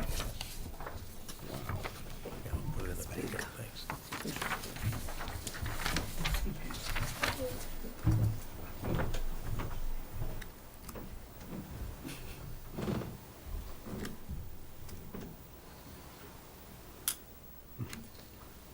And this has already gone through planning board, or no? Conservation. Conservation. Conservation, but not planning board yet. But it would have No to go. permits have been pulled. That's fine. Yeah, it went through planning board as well. They've been through both, yeah. Pretty sure it did. Yeah. Okay. Did? I'm pretty sure it did. Yep, the site plan. Frank, I just noticed you have a typo in the second paragraph. It says 100 Watton Ave instead of Watton Street. Says what, I'm sorry? 100 Watton Ave instead of 100 Really Watton Watton Street. Lane. Yeah, it's Watton's going by a lot of surnames. Well, I looked it up in 2 places and it said street. So Okay. I don't know what it's supposed to be, but it's, Thank you. this is in the agreement itself, not in the article. Probably why they called it 100 Watton Solar. They weren't going Supposed to be Watton Lane. Right, yeah, Watton Street. So again, if the board is inclined, you'd have to post the warrant for a special town meeting to be held on Thursday, May 2nd at 7:29 PM. And if that motion were to be approved, then you'd obviously make a recommendation. So do we make a motion to post the warrant? Yes. First, we make a motion to post the warrant, yeah, for a special town meeting, because otherwise there's no need to have the vote for the other. So that's my motion. My motion is to post a warrant for a special town meeting on May 2nd. I second that. Any discussion? All in favor? Aye. Aye. Aye. Now I'll make a motion that we recommend approval of Article 1 on the special town meeting warrant. Second. Second. All in favor? Aye. Aye. 1 second's going on here. That's all right. The next item I have is a brief report. As the board directed at its previous meeting, Michael McCall and I went and met with the Westford Town Manager and the Kingsborough Town Manager regarding the Ledge Lane traffic mitigation, about a truck exclusion. Mike's been sitting there patiently this evening and hasn't spoken enough. I'll let Mike characterize the summation of that meeting, real briefly. If I may, Mr. Chairman, so on the date and time that the manager alluded to, we went over and I essentially gave them the previous traffic report, and we discussed all the issues, and we discussed the proposed alternative routes and what we were looking to do at the end of Ledge Road, as well as avoid the traffic coming out of the square. And they appreciated the presentation. They said they would get back to their respective boards, obviously, before they can comment on. But I don't think to say they weren't that enthusiastic about giving us the opportunity to redirect our trucks to go northward on Dunstable Road and cut through Tingsboro, where Tingsboro, I think, just got a large grant to redo that intersection, and they have investors looking to put a development. The idea of us routing all of our paving trucks and not paving trucks, gravel and aggregate trucks through their new intersection that should be developed in the next year or so, led me to believe they're probably not going to come back and assist us by writing a letter in favor of us getting that truck exclusion.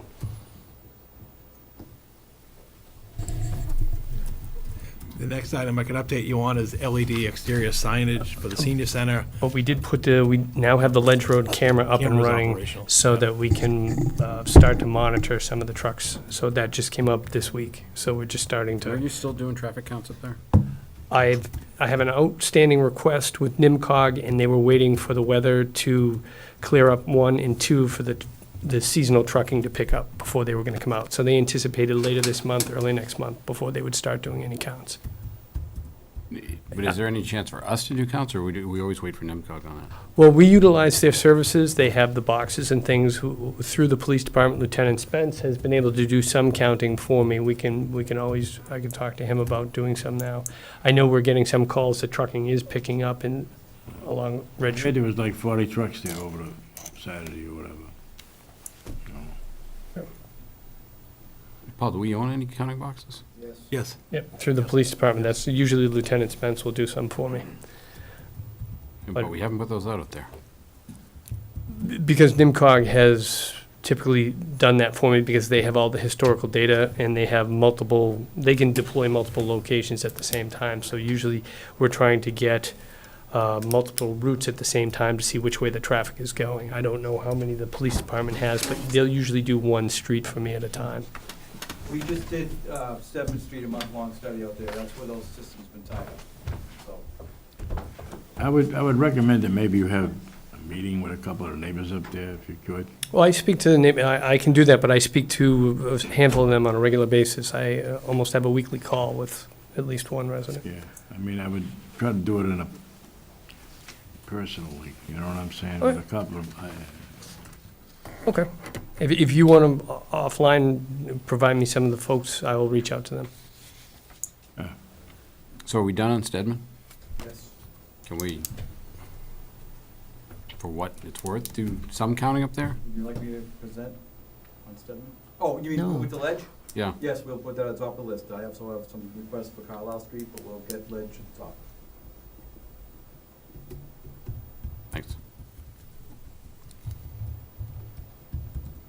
Okay, so the next item is the LED exterior signs for the senior center. I just wanted to inform the board formally, working with the Friends of the Senior Center, we've had, John Souza has been able to facilitate a generous donation from the Lowell 5-cent Savings Bank and with the Council on Aging, and the goal would be to working with DPW, who would do the installation and wiring and everything to the sign, is to install an LED sign over at the Senior Center, which, as many of you know, has been a multi-year request of the Council on Aging. So I just wanted to let you know, and you'll get further information as we actually have the details of the sign structure and so forth ahead of you. Thank you, Mr. Chairman. That's my report. Under appointments, I have two quick appointments. One is the constable position. Charlie Wojcic's service was completed at the annual town election last week. Charlie expressed to Chief Spinney that he no longer wished to serve as a constable going forward. We thank Charlie for his years of dedicated service to the community, and both the Chief Spinney and I were disappointed that Charlie elected at this point to move on to other ventures. So with the chief's recommendation, in accordance with the bylaw, is that Edward Paul Erickson be appointed for a constable for a term ending June 30th, 2020. I support that recommendation, and therefore we seek your confirmation of that appointment. Make a motion that we recommend approval of the town manager and police chief's appointment of Paul Erickson for constable. I second that. Any discussion? Motion,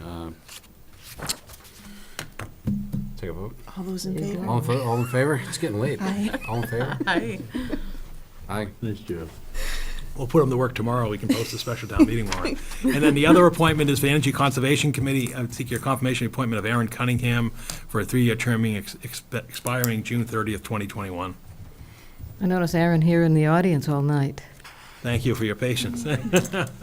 This was one of those, we were talking about possibly combining some Committees? some committees, and it was interesting in Aaron's application, he mentioned that Recycling. he started in recycling and then decided he could join the energy conservation too. I think it might be a timely activity to maybe combine those two and make them the sustainability committee or something like that. And I noticed that recycling, for whatever reason, has 1-year terms, and I've never understood why that one committee had just 1-year terms. I think it was because the committee members sought 1-year terms. I was actually Exactly. at a meeting earlier this year, and they don't want multiple year terms. They want the flexibility, even though some of them. They can always resign. Give them start with 2-year terms and see what they They do. may not run. They don't run. Or, I mean, they may not try to apply to be appointed, if they see a 2-year term, they're like, what, a 2-year commitment? I'll make a motion that we approve the town manager's appointment of Aaron Cunningham to the Energy Conservation Committee for a term to expire on June 30th, 2021. Second. Any discussion? All those in favor? Aye. Next item I have for your consideration is the Board of Selectmen meeting schedule for the, basically, till the next town election. It falls roughly along the lines of the schedule that was completed this past calendar year. I can't make July 15th. I mean, if you It's, it you seems want, we like- can discuss this at another meeting. We can table this till the next meeting. I mean, I think that's a good Let's idea to table table it Okay. because. Then we can check schedules. Yeah, let's Well, table not it. only Okay. that, but we can talk about how many times we need to meet in the summer. Okay, things like all right, that. thank you. You don't have to meet this summer. Yes, we do. Yes, we do. I don't want to do more 2 a.m. meetings. Okay, that's it. Thank you, that's just your minutes and reports. Make a motion that we recommend approval of the regular meeting minutes for February 11th. Second. All in favor? Aye. I abstain. Those the only minutes? That's it. All right. Motions? We have liaison assigned. Oh, that's right. Liaison reports. Liaison reports. Sorry, it was in a rush. George, any liaison? No, thank you. Anything, Emily? No. No, most of mine were covered already. Yeah, I have a couple. First of all, want to note that Peter Dolcinos, who was a longtime member for several committees in town. He was a member of the Board of Voter Registrars, the Economic Development Committee, and I'm sure there were others that I can't think of right now. Passed away recently, very suddenly. We're going to miss him. It's a tremendous loss to the community, so condolences to the Dolcinos family. Last week, the chairman and town manager and I, and I think, no, that was it. We're at the Shack for a ribbon cutting, the new facility establishment over by Roberts Field that has coffee and pastries and things like that. Stop by. Pastries are good over there, Pat? Really good. Excellent. I've You heard should that stop from many by. people, yeah. Also, the Friends of the Library will be conducting a used book sale this Friday and Saturday at the gym here at the town offices. This is a mini book sale. It's not like the one that they have in September. This one is just for fiction and young adult and kids' books. So if you're interested in any of those types of books, Friday and Saturday, they'll be there all day selling used books. And lastly, I just want to thank the voters of the town of Chelmsford for re-electing me for another term to the Board of Selectmen. Thank you. Press, any questions? Yeah, you got, Oh. Virginia? I don't have Well, it any was liaison. When I looked at her before, she kind of. All right, okay, I didn't want to feel left out. I know, I'm good, thank you. Okay. Was that? You don't have any?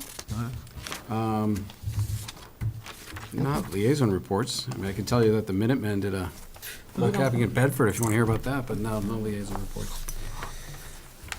Press questions? Okay.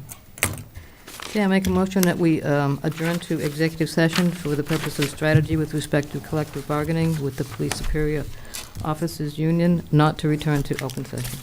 Aye. Second. All in favor? You have to do a roll call. Oh, roll call. Roll call. Jen? Aye. Aye. George? Aye. Emily? Aye. Aye. 1.